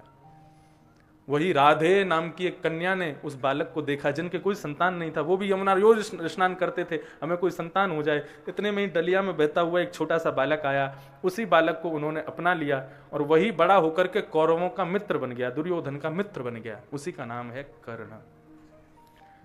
कर्ण कुंती का बेटा है, ये केवल 3 लोग जानते थे। कर्ण खुद जानता था, कुंती जानती थी और भगवान कृष्ण जानते थे। लेकिन फिर भी बताया क्यों नहीं गया, उसके पीछे बहुत बड़ी कथा है। ये सहस्त्र कवच नाम का एक राक्षस था पहले, वो नाम मुझे याद नहीं आ रहा, लेकिन इसके पास सहस्त्र कवच थे। और किनके साथ युद्ध कर रहा था? बद्रीनाथ में नर नारायण, यानी अर्जुन और कृष्ण ही नर नारायण है बद्रीनाथ में, उनके साथ इसका युद्ध चल रहा था। सूर्य भगवान ने इसको 1000 कवच दिए थे, बोले जब तक ये 1000 कवच हैं तुम्हारी मृत्यु नहीं होगी। जैसे ही 1000 कवच कट जाएंगे, मतलब 1000 बार मर जाओगे, तब तुम्हारी मृत्यु होगी। तो 999 बार नर और नारायण ने उसके 999 कवचों को काट दिया। जब अंतिम कवच रहा तो वही राक्षस दौड़ करके सूर्य के पास जाके छुप गया और उसी बालक को कर्ण के रूप में सूर्य ने कुंती को प्रदान किया। भगवान बोले यदि अब की बार नहीं मारा गया तो यही फिर प्रचंड राक्षस बन जाएगा। इसलिए भगवान ने किसी को नहीं बताया कि कुंती का बेटा है। और महाभारत युद्ध में विपक्ष में होकर के उसकी मृत्यु हुई है। उसका अंतिम कवच स्वयं इंद्र ने आकर के मांगा। दानवीर था, ब्राह्मण कुछ भी मांग ले तो दे देता था। इंद्र ब्राह्मण का रूप धारण करके आया और बीच रणभूमि में आ गया। आकर के कहता कर्ण हमको दान दो। बोले क्या चाहिए बताओ। सारथी पकड़ रहा है पैर कर्ण के, बोले कि रणभूमि में किसी को दान नहीं देना महाराज, मना कर दूं, मैं नहीं दूंगा। कर्ण के नेत्रों से अश्रुधार बहने लगती है। अपने सारथी को कर्ण कहते हैं, बोले तू किससे बचा रहा है मुझको? इन पांडवों से? अरे इन पांडवों को तो मैं एक ही बाण में मार दूंगा, लेकिन पांडवों से तो तू बचा लेगा, लेकिन अर्जुन के सारथी के रूप में साक्षात देव बैठे हैं, भगवान बैठे हैं, उनके कोप से मुझे कैसे बचाएगा? मेरी मृत्यु सुनिश्चित है, कब तक बचता रहूंगा मैं? तुरंत अपने कुंडल और कवच फाड़ करके कर्ण इंद्र को दे देता है और उसी के बाद कर्ण की मृत्यु हो जाती है। बहुत बृहद चरित्र है कर्ण का। उसने अपने जीवन में 5 अग्नियों को तापा है। समय मिलेगा तो मैं एक दिन कथा में कहूंगा कर्ण की पंचाग्नि, एक बहुत बड़े लेखक ने लिखी है उसके संपूर्ण जीवन चरित्र के बारे में। कर्ण के नाम से पिंडदान कर देना, यह बात जैसे ही द्रौपदी युधिष्ठिर ने सुनी, मेरा भाई था कर्ण? बोले हाँ। खूब रोए, बोले मां तूने यदि बता दिया होता तो आज हमारा 6वां भाई कर्ण भी हमारे साथ होता। मैं जब जब रणभूमि में कर्ण को देखता था तो उसको देख करके मेरे को आपकी स्मृति होती थी कि कर्ण की शक्ल मां कुंती से क्यों मिलती है। मुझे आज पता चला वो हमारा सगा भाई था। अब श्राप तो नहीं कहेंगे, लेकिन हां, युधिष्ठिर ने समस्त माताएं बहनों को एक वरदान दे दिया। क्या? कि आपके गले में गलकंठिका नहीं हुआ करेगी, जिसके कारण आप अपने हृदय की गंभीर से गंभीर बात को भी छुपा नहीं पाओगे, किसी से तो जाके कहना ही पड़ेगा। यदि युधिष्ठिर ने ऐसा वरदान माताओं को नहीं दिया होता तो कब का प्रलय आ जाता पृथ्वी पर।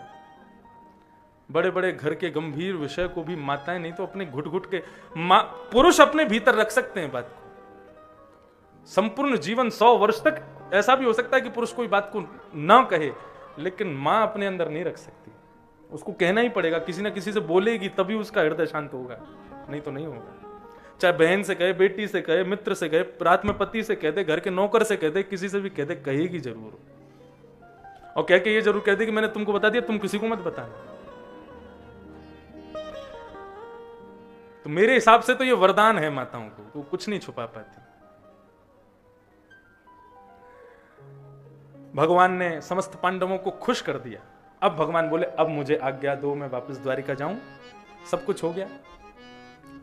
जैसे ही भगवान द्वारिका प्रस्थान करने लगे, अपने बदले की आग में जल रहा अश्वत्थामा, उसने तुरंत ब्रह्मास्त्र को अभिमंत्रित किया और कहा कि अब भी पांडवों का एक वंशधर बचा है। कौन? अभिमन्यु की पत्नी के गर्भ का बालक। उसको जन्म लेने ही नहीं दूंगा, गर्भ में मार दूंगा तो पांडवों का वंश यहीं खत्म हो जाएगा। जैसे ही अश्वत्थामा ने ब्रह्मास्त्र छोड़ा, भगवान रथ पर बैठ करके द्वारिका को जा रहे थे, इतने में ही सूर्य के समान दूसरा तेज दिखने लगा। भगवान बोले ये ब्रह्मास्त्र किसने छोड़ा? तभी दूर से दौड़ती हुई आ रही है। कौन? अभिमन्यु, जो कि चक्रव्यूह में मारा गया, उसकी पत्नी, भगवान अर्जुन की बहू उत्तरा। उसके गर्भ में बालक है, रोती हुई आ रही है। पाहि पाहि महायोगिन देव देव जगतपते, नान्यम तद भयम पश्ये यत्र मृत्यु परस्परम। मेरी रक्षा करो प्रभु।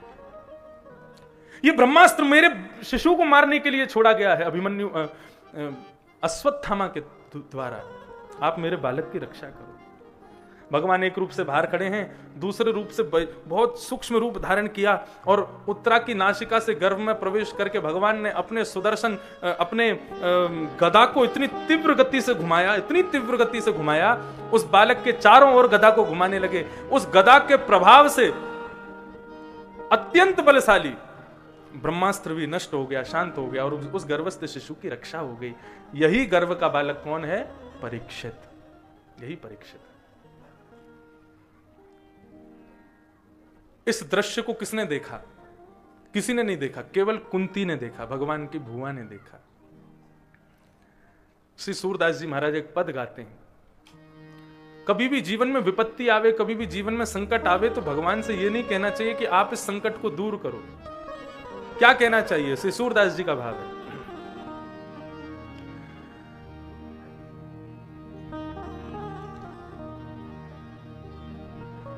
लाज रखो गिरधारी, लाज रखो गिरधारी, मोरी लाज रखो गिरधारी, लाज रखो गिरधारी। जैसी लाज राखी अर्जुन की, जैसी लाज रखी अर्जुन की, जैसी लाज राखी अर्जुन की, जैसी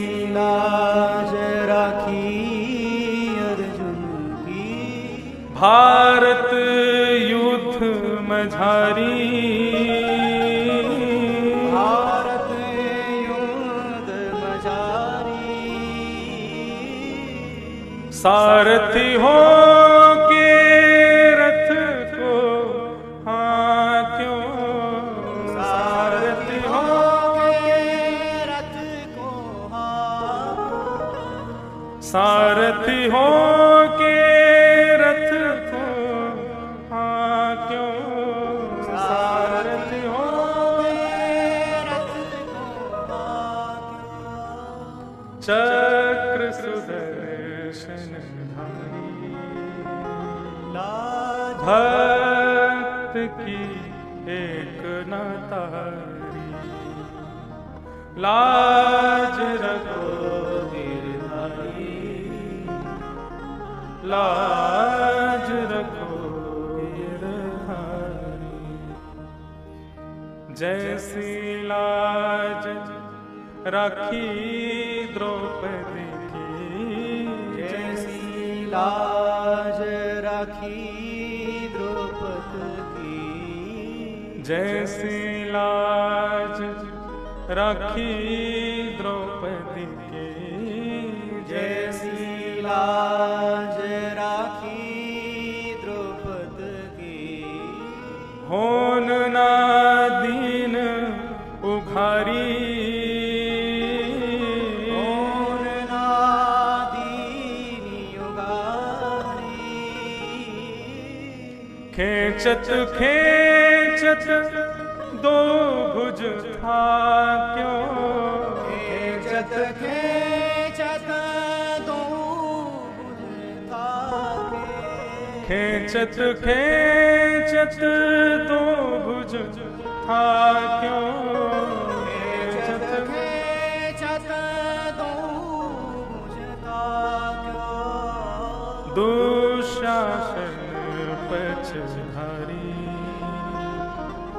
चीर बढ़ायो मुरारी, मोरी लाज रखो गिरधारी, लाज रखो गिरधारी,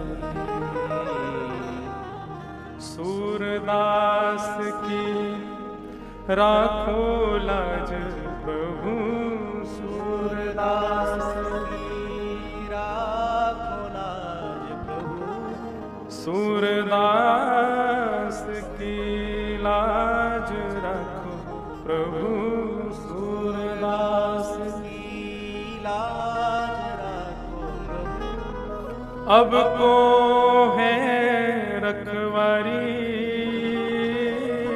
अब को है रखवारी,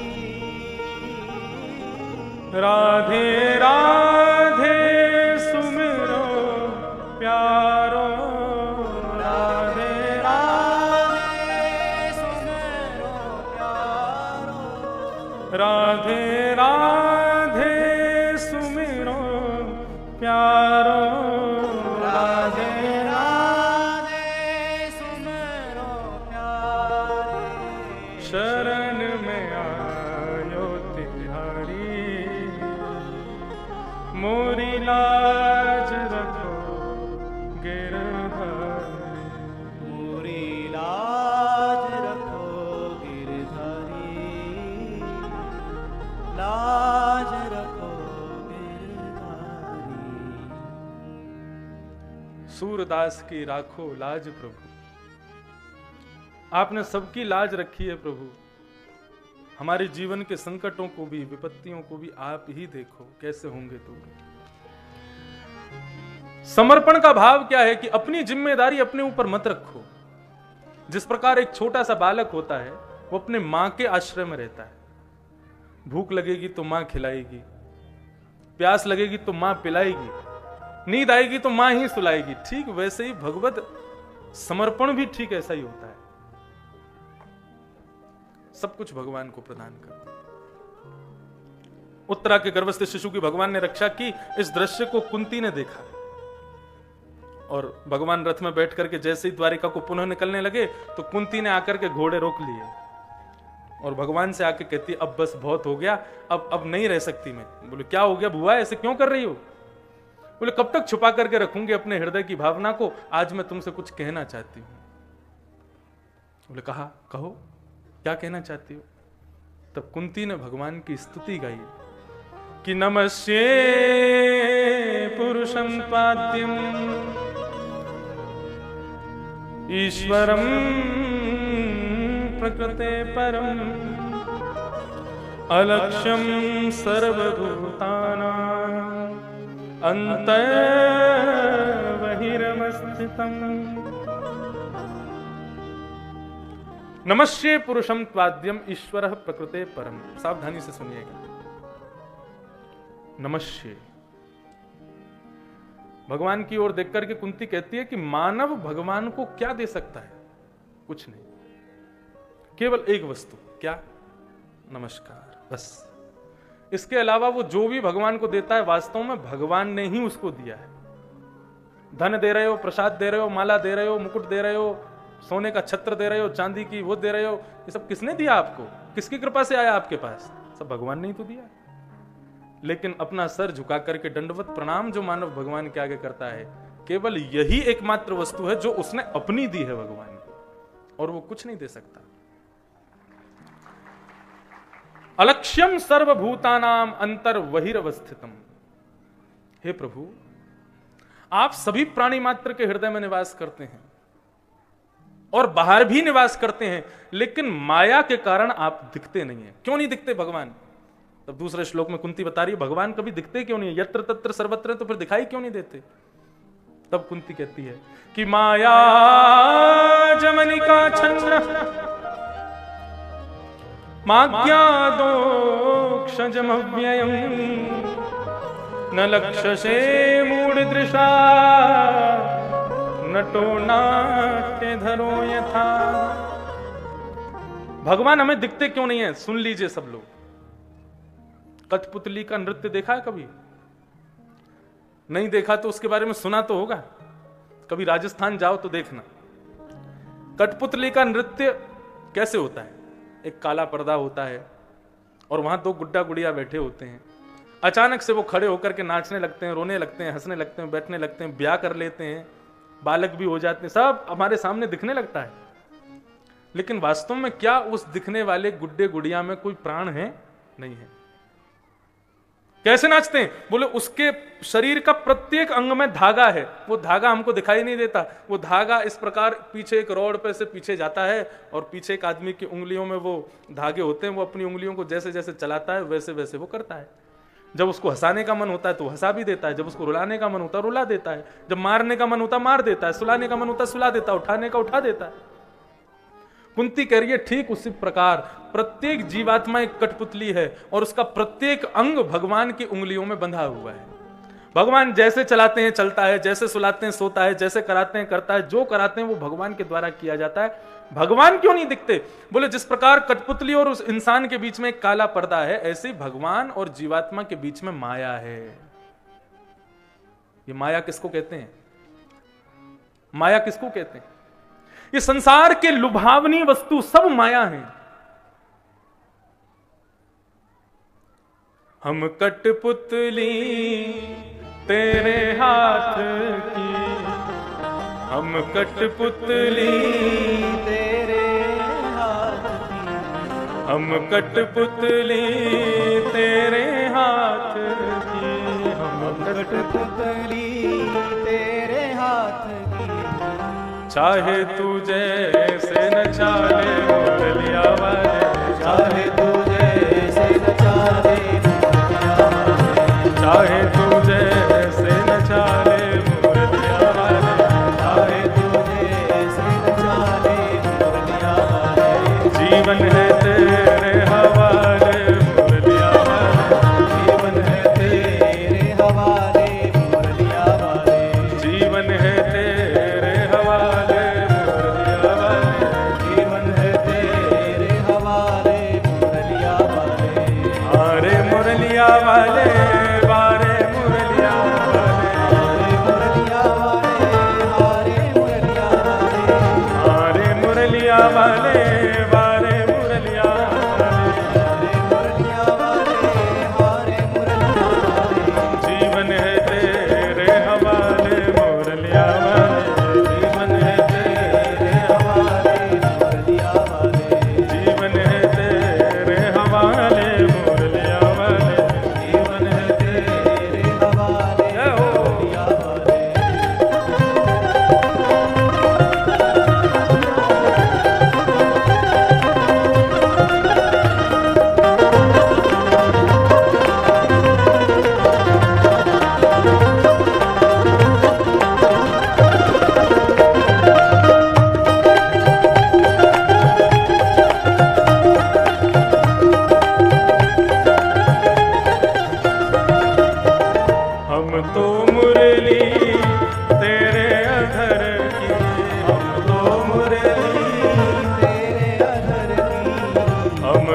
वृंदावन में बसा ले मुरलिया वाले, वृंदावन में बसा ले मुरलिया वाले, ओ जीवन है तेरे हवाले मुरलिया वाले, जीवन है तेरे हवाले मुरलिया वाले, मेरा जीवन है तेरे हवाले मुरलिया वाले, जीवन है तेरे हवाले मुरलिया वाले, मेरे अपने हुए बेगाने, मेरे अपने हुए बेगाने, मेरे अपने हुए बेगाने, मेरे अपने हुए बेगाने, अब तू ही अपना ले मुरलिया वाले, अब तू ही अपना ले मुरलिया वाले, जीवन है तेरे हवाले मुरलिया वाले,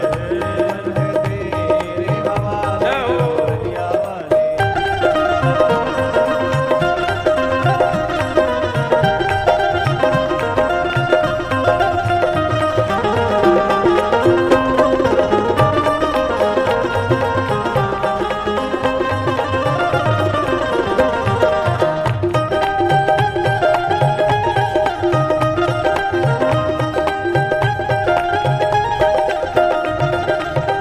चंद्र सखी रख बाल कृष्ण छवि, चंद्र सखी भज बाल कृष्ण छवि, चंद्र सखी भज बाल कृष्ण छवि, चंद्र सखी भज बाल कृष्ण छवि, चरणों का दास बना ले मुरलिया वाले, चरणों का दास बना ले मुरलिया वाले, जीवन है तेरे हवाले मुरलिया वाले, जीवन है तेरे हवाले मुरलिया वाले, मेरा जीवन है तेरे हवाले मुरलिया वाले, जीवन है तेरे हवाले मुरलिया वाले, मेरा जीवन है तेरे हवाले मुरलिया वाले, जीवन है तेरे हवाले मुरलिया वाले, मेरा जीवन है तेरे हवाले मुरलिया वाले, मेरा जीवन है तेरे हवाले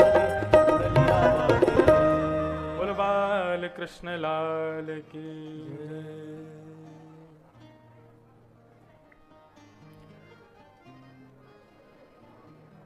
हम कठपुतली तेरे हाथ की चाहे तू जैसे, अपने आप थोड़ी नाच रहे हैं, भगवान नचा रहे हैं, यही भाव है। आपको पता है भक्तों के लक्षण क्या है? सब माताएं अब बातें बंद करो, कथा सुनो। हम इसलिए भी भजन नहीं गाते अपनी कथाओं में, क्योंकि सबको फिर बात करने का मौका मिल जाता है। भगवान का परिचय तो हजारों जगह है, लेकिन वास्तविक भक्त का परिचय क्या है? और उस भक्त का परिचय भगवान से अच्छा कोई दे नहीं सकता। भगवान से ही पूछा गया कि आपके भक्त का लक्षण क्या है, उसके परिचय क्या है, हमें बताओ।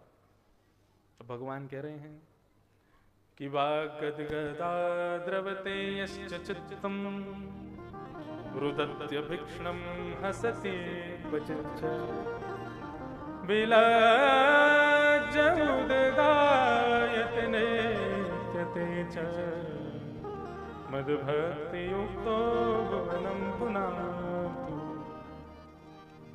वास्तविक भक्त के लक्षण क्या हैं? इसको हम संसारी लोगों की भाषा में तो पागलपन कहा जाएगा, लेकिन भगवान की भाषा में ये भक्त है। कौन? पहला लक्षण बोले बाग गदगदा, बोलते बोलते बोलते कंठ भरावे जिसका। पूछो क्यों भराया कंठ? तो बोले भगवान की याद आ गई तो गला भराया, याद आ गई। द्रवते यस्य चित्तम, जिसका हृदय सदैव द्रवित रहता है भगवत प्राप्ति के लिए। रुदत्य भिक्षणम हसति क्वचिच्च, कभी तो रोने लग जाता है, कभी जोर जोर से हंसने लग जाता है, बिना बात के। बिना बात के का मतलब यह है कि वो भक्त होना चाहिए। ऐसे बिना बात के कोई भी हंसेगा, कहीं भी रोने लग जाएगा तो फिर उसको दिखाना चाहिए डॉक्टर को जाके। लेकिन वास्तव में भगवत भक्त है, भगवान की कथा सुनता है तो बैठे बैठे नेत्र बंद करके रुदन प्रारंभ हो जाता है, बैठे बैठे हंसना शुरू कर देता है। रुदत्य भिक्षणम हसति क्वचिच्च। और मेरे भक्त का लक्षण क्या है? बोले विलज्ज उद्गायति नृत्यते च। बोले लोग क्या सोच रहे होंगे, ये सारी लाज परंपरा मर्यादा शर्म छोड़ करके, विलज्ज लज्जा को छोड़ के उद्गायत नृत्य तेज, जोर जोर से गाने लगे, जोर जोर से नृत्य करने लग जाए। नारद उसको देख करके समझ जाना, मद भक्ति युक्तो, वो मेरा भक्त है। भुवनम पुनातु, वो पूरे भुवन को पवित्र करने के लिए पृथ्वी पर गया है। मीराबाई भी ऐसी थी। एक बार जोर जोर से गा रही थी कोई कीर्तन, इतने में ही एक संगीत का ज्ञाता आया और ज्ञाता आकर के उसने सुना कि अरे राम राम, यहाँ तो राग बेराग हो रहा है, राग गलत गाया जा रहा है। इतने में ही उन्होंने एक कागज कलम से एक बोर्ड पे लिखा, राग में गाइए, और राग में गाइए उस बोर्ड को ले लेकर के कीर्तन में उछलने लगे। राग में गाइए, राग में गाइए। मीराबाई की दृष्टि पड़ी, बोले ये कौन आ गया तानसेन। इतने में ही उन्होंने कलम उठाया और राग में गाइए, राग की आगे उन्होंने अनु लिख दिया। तो क्या बन गया, बोले अनुराग में गाइए, अनुराग में गाइए। अनुराग मतलब भाव से गाइए। ऐसी श्री मीराबाई। तो यदि कोई प्रेम भाव से बढ़िया नृत्य कर रहा है, कैसे भी कर रहा है, उसको यही समझो ये मद भक्ति युक्त हो। भगवान कह रहे हैं मेरा भक्त है वो। कुंती ने भगवान की स्तुति गाई और स्तुति के माध्यम से भगवान से एक प्रार्थना करती हैं। कुंती ने अपना झोला फैलाया, अपनी साड़ी का पल्लू आगे किया, बोले कुछ वरदान दे दो, आप भगवान हो। भगवान बोले बुआ उल्टी गंगा बहा रही हो, भतीजे को भगवान कह रही हो। बोले मैं सब जानती हूं तुम भगवान हो। बोले कैसे पता। बोले अभी अभी उत्तरा के गर्भ में प्रवेश करके आपने बालक की रक्षा की, मैंने देखा। महाभारत युद्ध में आप किस प्रकार युद्ध कर रहे थे, मेरे 500 बालकों को बचा रहे थे, मैंने देखा। प्रत्येक स्थिति का मैंने दर्शन किया है और मुझे पूर्ण विश्वास है कि आप ईश्वर हो, आप ईश्वर हो, इसलिए मेरी झोली में अब कुछ वरदान दे दो। भगवान बोले ठीक है, मांगो क्या चाहिए। बोले पहले वचन दो, जो मांगूंगी सो दोगे। भगवान बोले वचन दे रहे हैं, जो मांगोगी सो देंगे। तब कुंती ने भगवान से वरदान मांगा, विपद सन्तु नः सस्वत् तत्र तत्र जगद्गुरो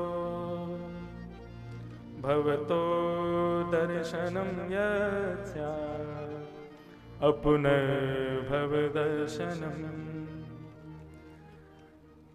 ठाकुर जी आप कुछ देना ही चाहते हैं तो एक वरदान दे दीजिए। बोले क्या वरदान चाहिए। बोले पूरे विश्व में जितनी भी विपत्तियां हैं, जितने भी कष्ट हैं, जितने भी दुख हैं, वो सब इस कुंती के जीवन में आ जाएं, बस ये कृपा कर दो। आप लोग कभी मांग सकते हो भगवान से ऐसा, लेकिन कुंती मांग रही है। भगवान ने कहा कुंती ऐसा क्यों मांग रही हो, तुम्हारे जीवन में सुख था ही कब। आज तक तुमने दुख ही दुख सहे।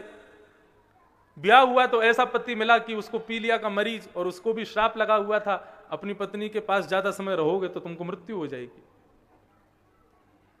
ये बालक भी सब तुम्हारे नहीं है, देवताओं के द्वारा प्रदत्त किए गए हैं। इन बालकों को पाल पोस करके बड़ा किया, इनके पिता के राज सिंहासन को दिलाने की कोशिश की तो तुमको वन जाना पड़ा, 12 वर्ष के लिए वन हो गया, अज्ञातवास।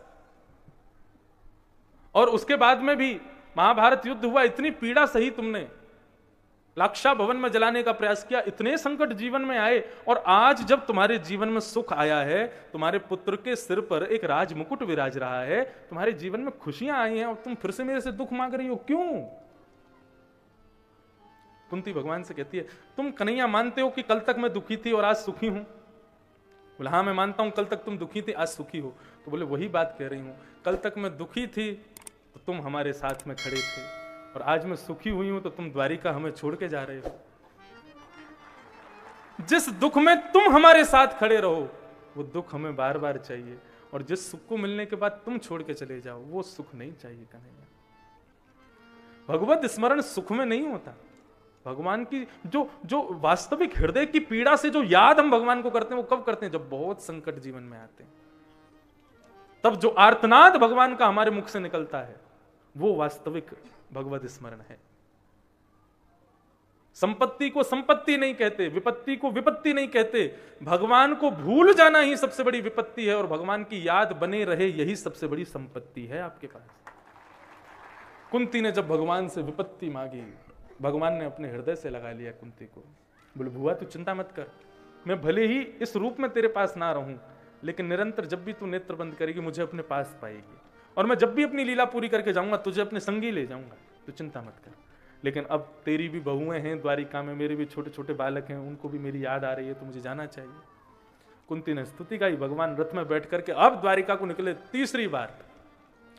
जैसे ही निकले तो फूंट फूंट कर रोने लगा। कौन? युधिष्ठिर। भगवान बोले अब तुम क्यों रो रहे हो, तुम्हारी पीड़ा क्या है। तब युधिष्ठिर कहता है, बालद्विज स्वहन मित्र पितृ भ्रातृ गुरुद्वः न मे स्या निर्यान मोक्षो यपि वर्षातायुतैः। मैंने छोटे छोटे बालकों को अनाथ कर दिया, कितनी माताओं के पतियों को मार के उनको विधवा कर दिया मैंने।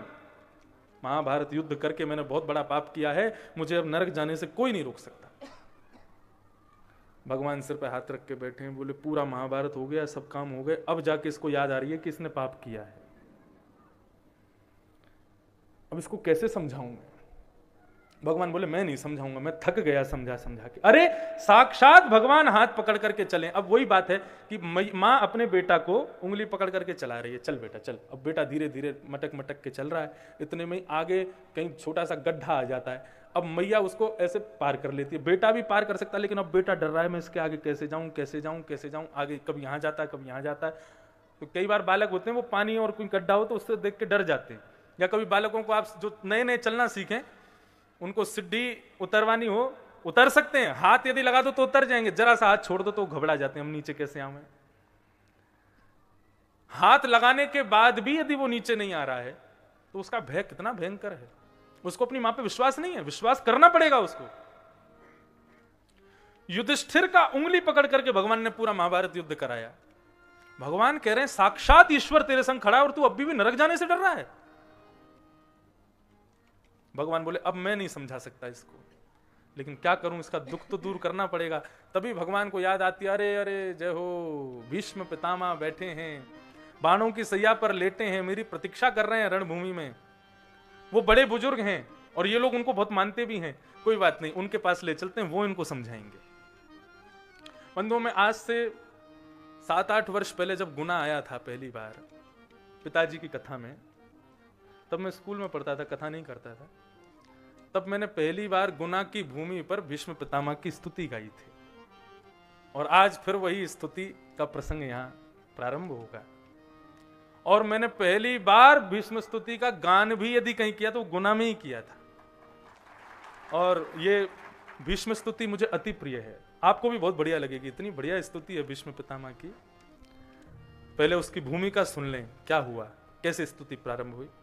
तो भगवान समस्त पांडवों को लेकर के बोले चलो मेरे साथ रणभूमि में।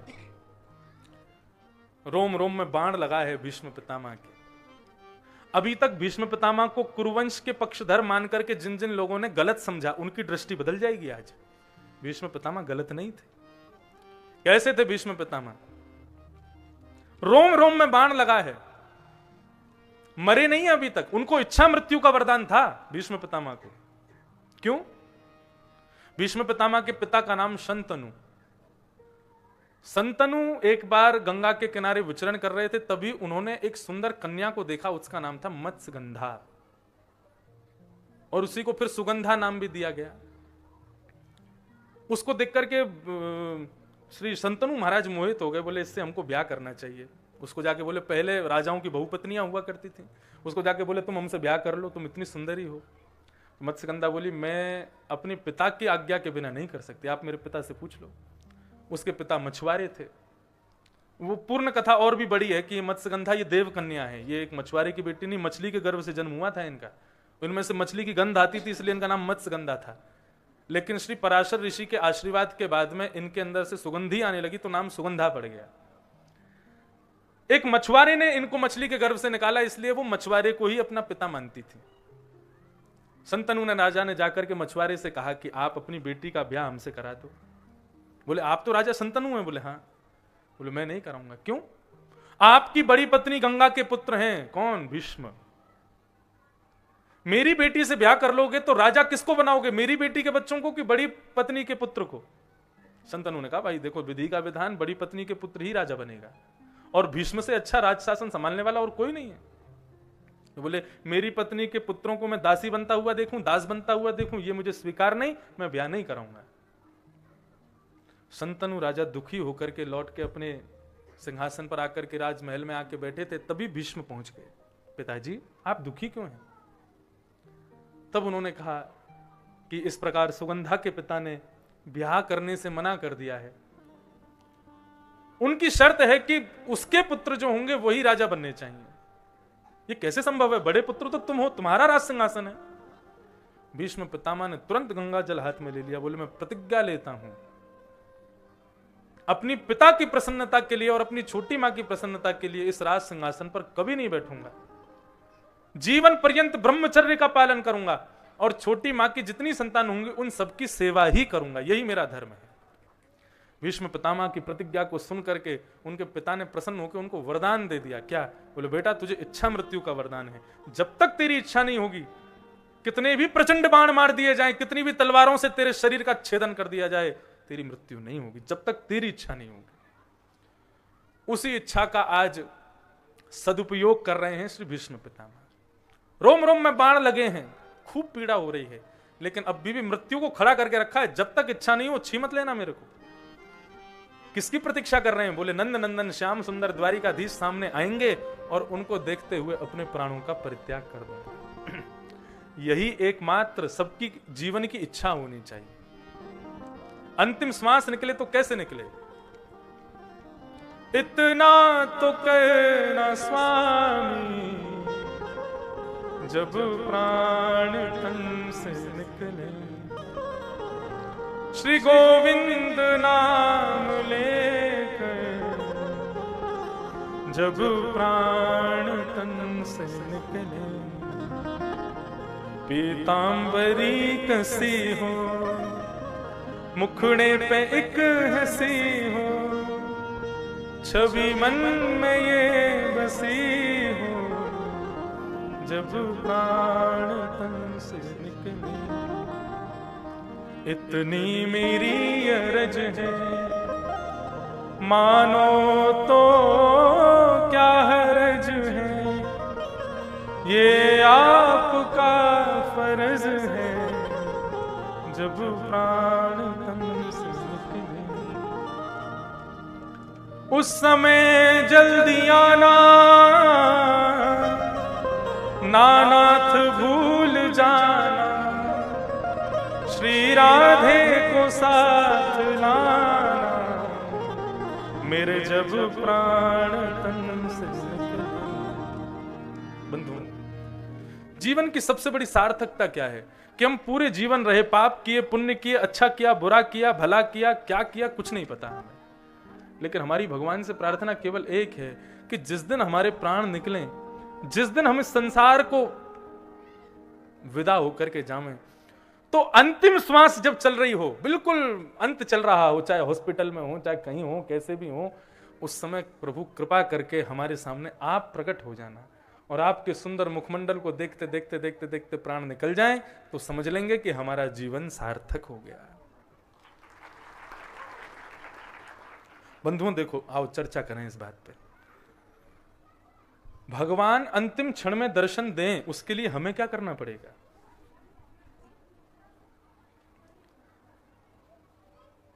उसके लिए श्रीमद् भागवत में कई उपाय बताए। पहला उपाय बताया, जपात सिद्धिर जपात सिद्धिर जपात सिद्धिर न संशय। ये माला झोली है, इसमें अंदर माला है, उस माला में इतना नाम जप करो, इतना नाम जप करो, इतना नाम जप करो, इतना भगवत स्मरण करो कि भगवत स्मरण प्रत्येक क्षण आपकी श्वास में होने लग जाए।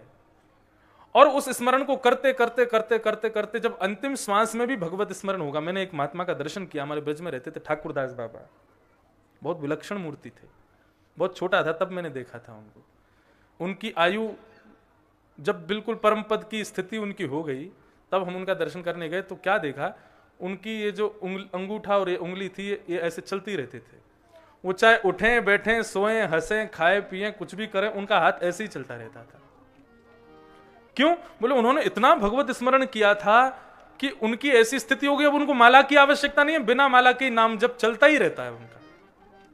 ऐसे निरंतर भगवत स्मरण जो करते रहते हैं, अंतिम श्वास जब लेते हैं और उसमें भी भगवत स्मरण होता है, तो अंतिम श्वास निकलने से पहले भगवान उनके सामने प्रकट होकर उनको दर्शन देते हैं और अपने साथ लेकर के वैकुंठ जाते हैं। अब बराह पुराण में एक प्रश्न पूछा गया कि महाराज, किसी व्यक्ति ने अपने जीवन भर खूब नाम जप किया हो, लेकिन अपने अंतिम क्षण में, अपने अंतिम श्वास में वो भगवत स्मरण किसी कारणवश ना कर पावे, तो क्या ऐसे व्यक्ति के जीवन भर के किए गए नाम जप का उसको कोई फल नहीं मिलेगा? जिसने खूब भगवान के नाम गाए, खूब कथाएं करवाई, खूब कथाएं सुनी, खूब तीर्थ यात्राएं करी, ऐसे खूब पुण्य अर्जित करता चला गया कोई व्यक्ति, और अंतिम क्षण में किसी कारणवश यदि भगवान का नाम वो नहीं गा पाया, तो क्या उसको मुक्ति नहीं मिलेगी? क्या उसको भगवत दर्शन नहीं होगा? तो भगवान इसका उत्तर बड़ा पुराण में देते हैं। बोले, जिस व्यक्ति ने जीवन भर मेरी अनेकों कथाएं सुनी, मेरे अनेकों तीर्थों का दर्शन किया, मेरा खूब नाम जप किया, लेकिन ऐसा व्यक्ति अंतिम समय में यदि मेरा नाम नहीं गा पाता तो वो डरे नहीं। क्यों? क्योंकि उसके अंतिम क्षण में वो मेरा नाम नहीं गा पाता, मैं उसका नाम गा लेता, मैं उसका स्मरण कर लेता। मेरा सुमिरन हरि करें, मैं पावा विश्राम। मेरा सुमिरन हरि कर रहे हैं, इतना सुमिरन हरि का होना चाहिए, इतना सुमिरन भगवान का होना चाहिए कि हमारा सुमिरन करते करते करते भगवान को आदत हो जाए हमारे सुमिरन की, और हम आराम करें, भगवान हमारा सुमिरन करना शुरू कर दें। यह भक्ति की पराकाष्ठा।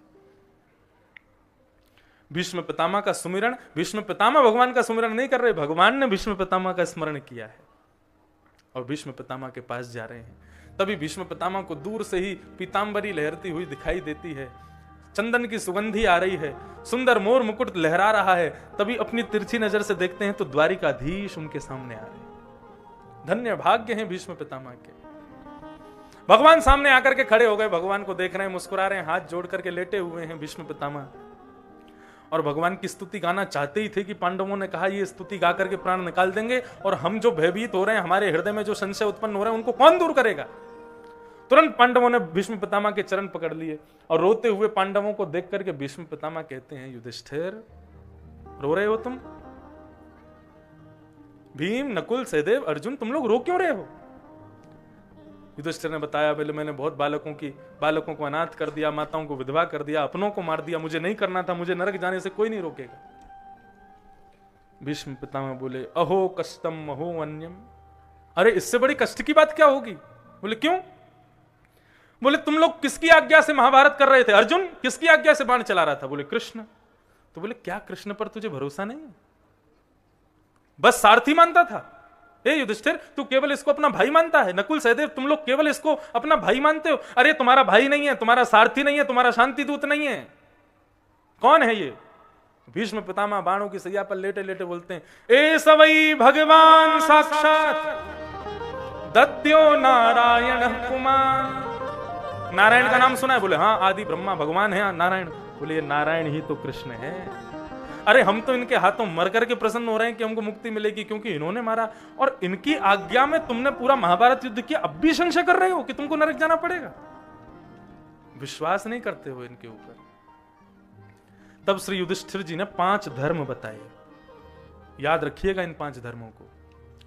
दान धर्मान, राज धर्मान, मोक्ष धर्मान, विभागस, स्त्री धर्मान, भगवत धर्मान, समासभ्यास योगितः। पहला धर्म दान धर्म। दान धर्म के विषय में श्री युधिष्ठिर जी कहते हैं, श्रेष्ठ दान किसका? बोले दान श्रेष्ठ वही है जो आपने किसी को दिया और किसी के पास जाकर के वो कभी खत्म नहीं हुआ, उस दान को श्रेष्ठ मानो। इस दान की श्रृंखला में धन नहीं आएगा। धन आपने आज किसी को दिया, कल खर्च हो जाएगा। इस दान की श्रृंखला में अन्न नहीं आएगा। सुबह भोजन कराया, शाम को फिर भूख लगाएगी उसको। इस दान की श्रृंखला में वस्त्र भी नहीं आएंगे। तो फिर दान धर्म सबसे श्रेष्ठ दान क्या है? जो सामने वाले के पास जाके कभी खत्म ना हो, कभी क्षीण ना हो, और ऐसा दान केवल और केवल ज्ञान का दान होता है। जो सामने के वाले को दे दिया आपने, उससे कभी खत्म नहीं होगा। हम जो गुनावासियों को भागवत जी देख के जा रही हैं, क्या कभी खत्म होंगी? यहां पर कथाएं होती हैं, इतने बड़े बड़े व्यास यहां आते हैं, वो अपनी वाणी से जो दे के जाते हैं, क्या कभी कोई भूलता है उनको? वही दान श्रेष्ठ है। गोपियां गोपी गीत में कहती हैं, भुवे गृह्णन्ति ते भूरिदा जना तब कथामृतम तप्त जीवनम भुवे गृह्णन्ति ते भूरिदा जना। हे कन्हैया, आज तुम्हारे प्रेम में हम इतनी उन्मुक्त हैं, ये किसकी बदौलत? बोले तुम्हारी कथा। तब कथामृतम, तुम्हारी इस कथा ने ही हमारे हृदय में तुम्हारे प्रति प्रेम को जगाया है। भगवान बोले ये कथा कहां से सुनी तुमने? बोले इस संसार के सबसे बड़े दानी, मैं एक कथा वक्ता हूं इसलिए कह रहा हूं, ये नहीं सोचना, गोपियां कहती हैं। बोले संसार के सबसे बड़े दानी कौन? बोले जो शब्दों के पत्तल में तुमको लपेट करके श्रोताओं को प्रदान कर देते हैं, ऐसे भागवत के वक्ता इस सृष्टि के सबसे बड़े दानी हैं। बोले बस साधारण शब्दों में तुम्हारी पूरी लीला को दे देते हैं। भुवि गृणन्ति ते भूरिदा जनाः, इनसे श्रेष्ठ कोई दानी नहीं है। बोले क्यों? बोले जो वस्तु ये देके जाते हैं उसका कभी क्षय होता ही नहीं, वो कभी खर्च होती ही नहीं है। तो दान सबसे श्रेष्ठ किसका? ज्ञान का दान। दान धर्म बताया, राज धर्म बताया। बोले युधिष्ठिर रो मत, भ्रातापि भ्रातरम हन्यात, ये न घोर तरस्ततः, भाई भाई को मार देता है सिंहासन के लिए, राजा बनने के लिए, यही तो राजधर्म है। तुम चिंता मत करो। दान धर्मान, राज धर्मान, मोक्ष धर्म। मोक्ष धर्म किसे कहते हैं?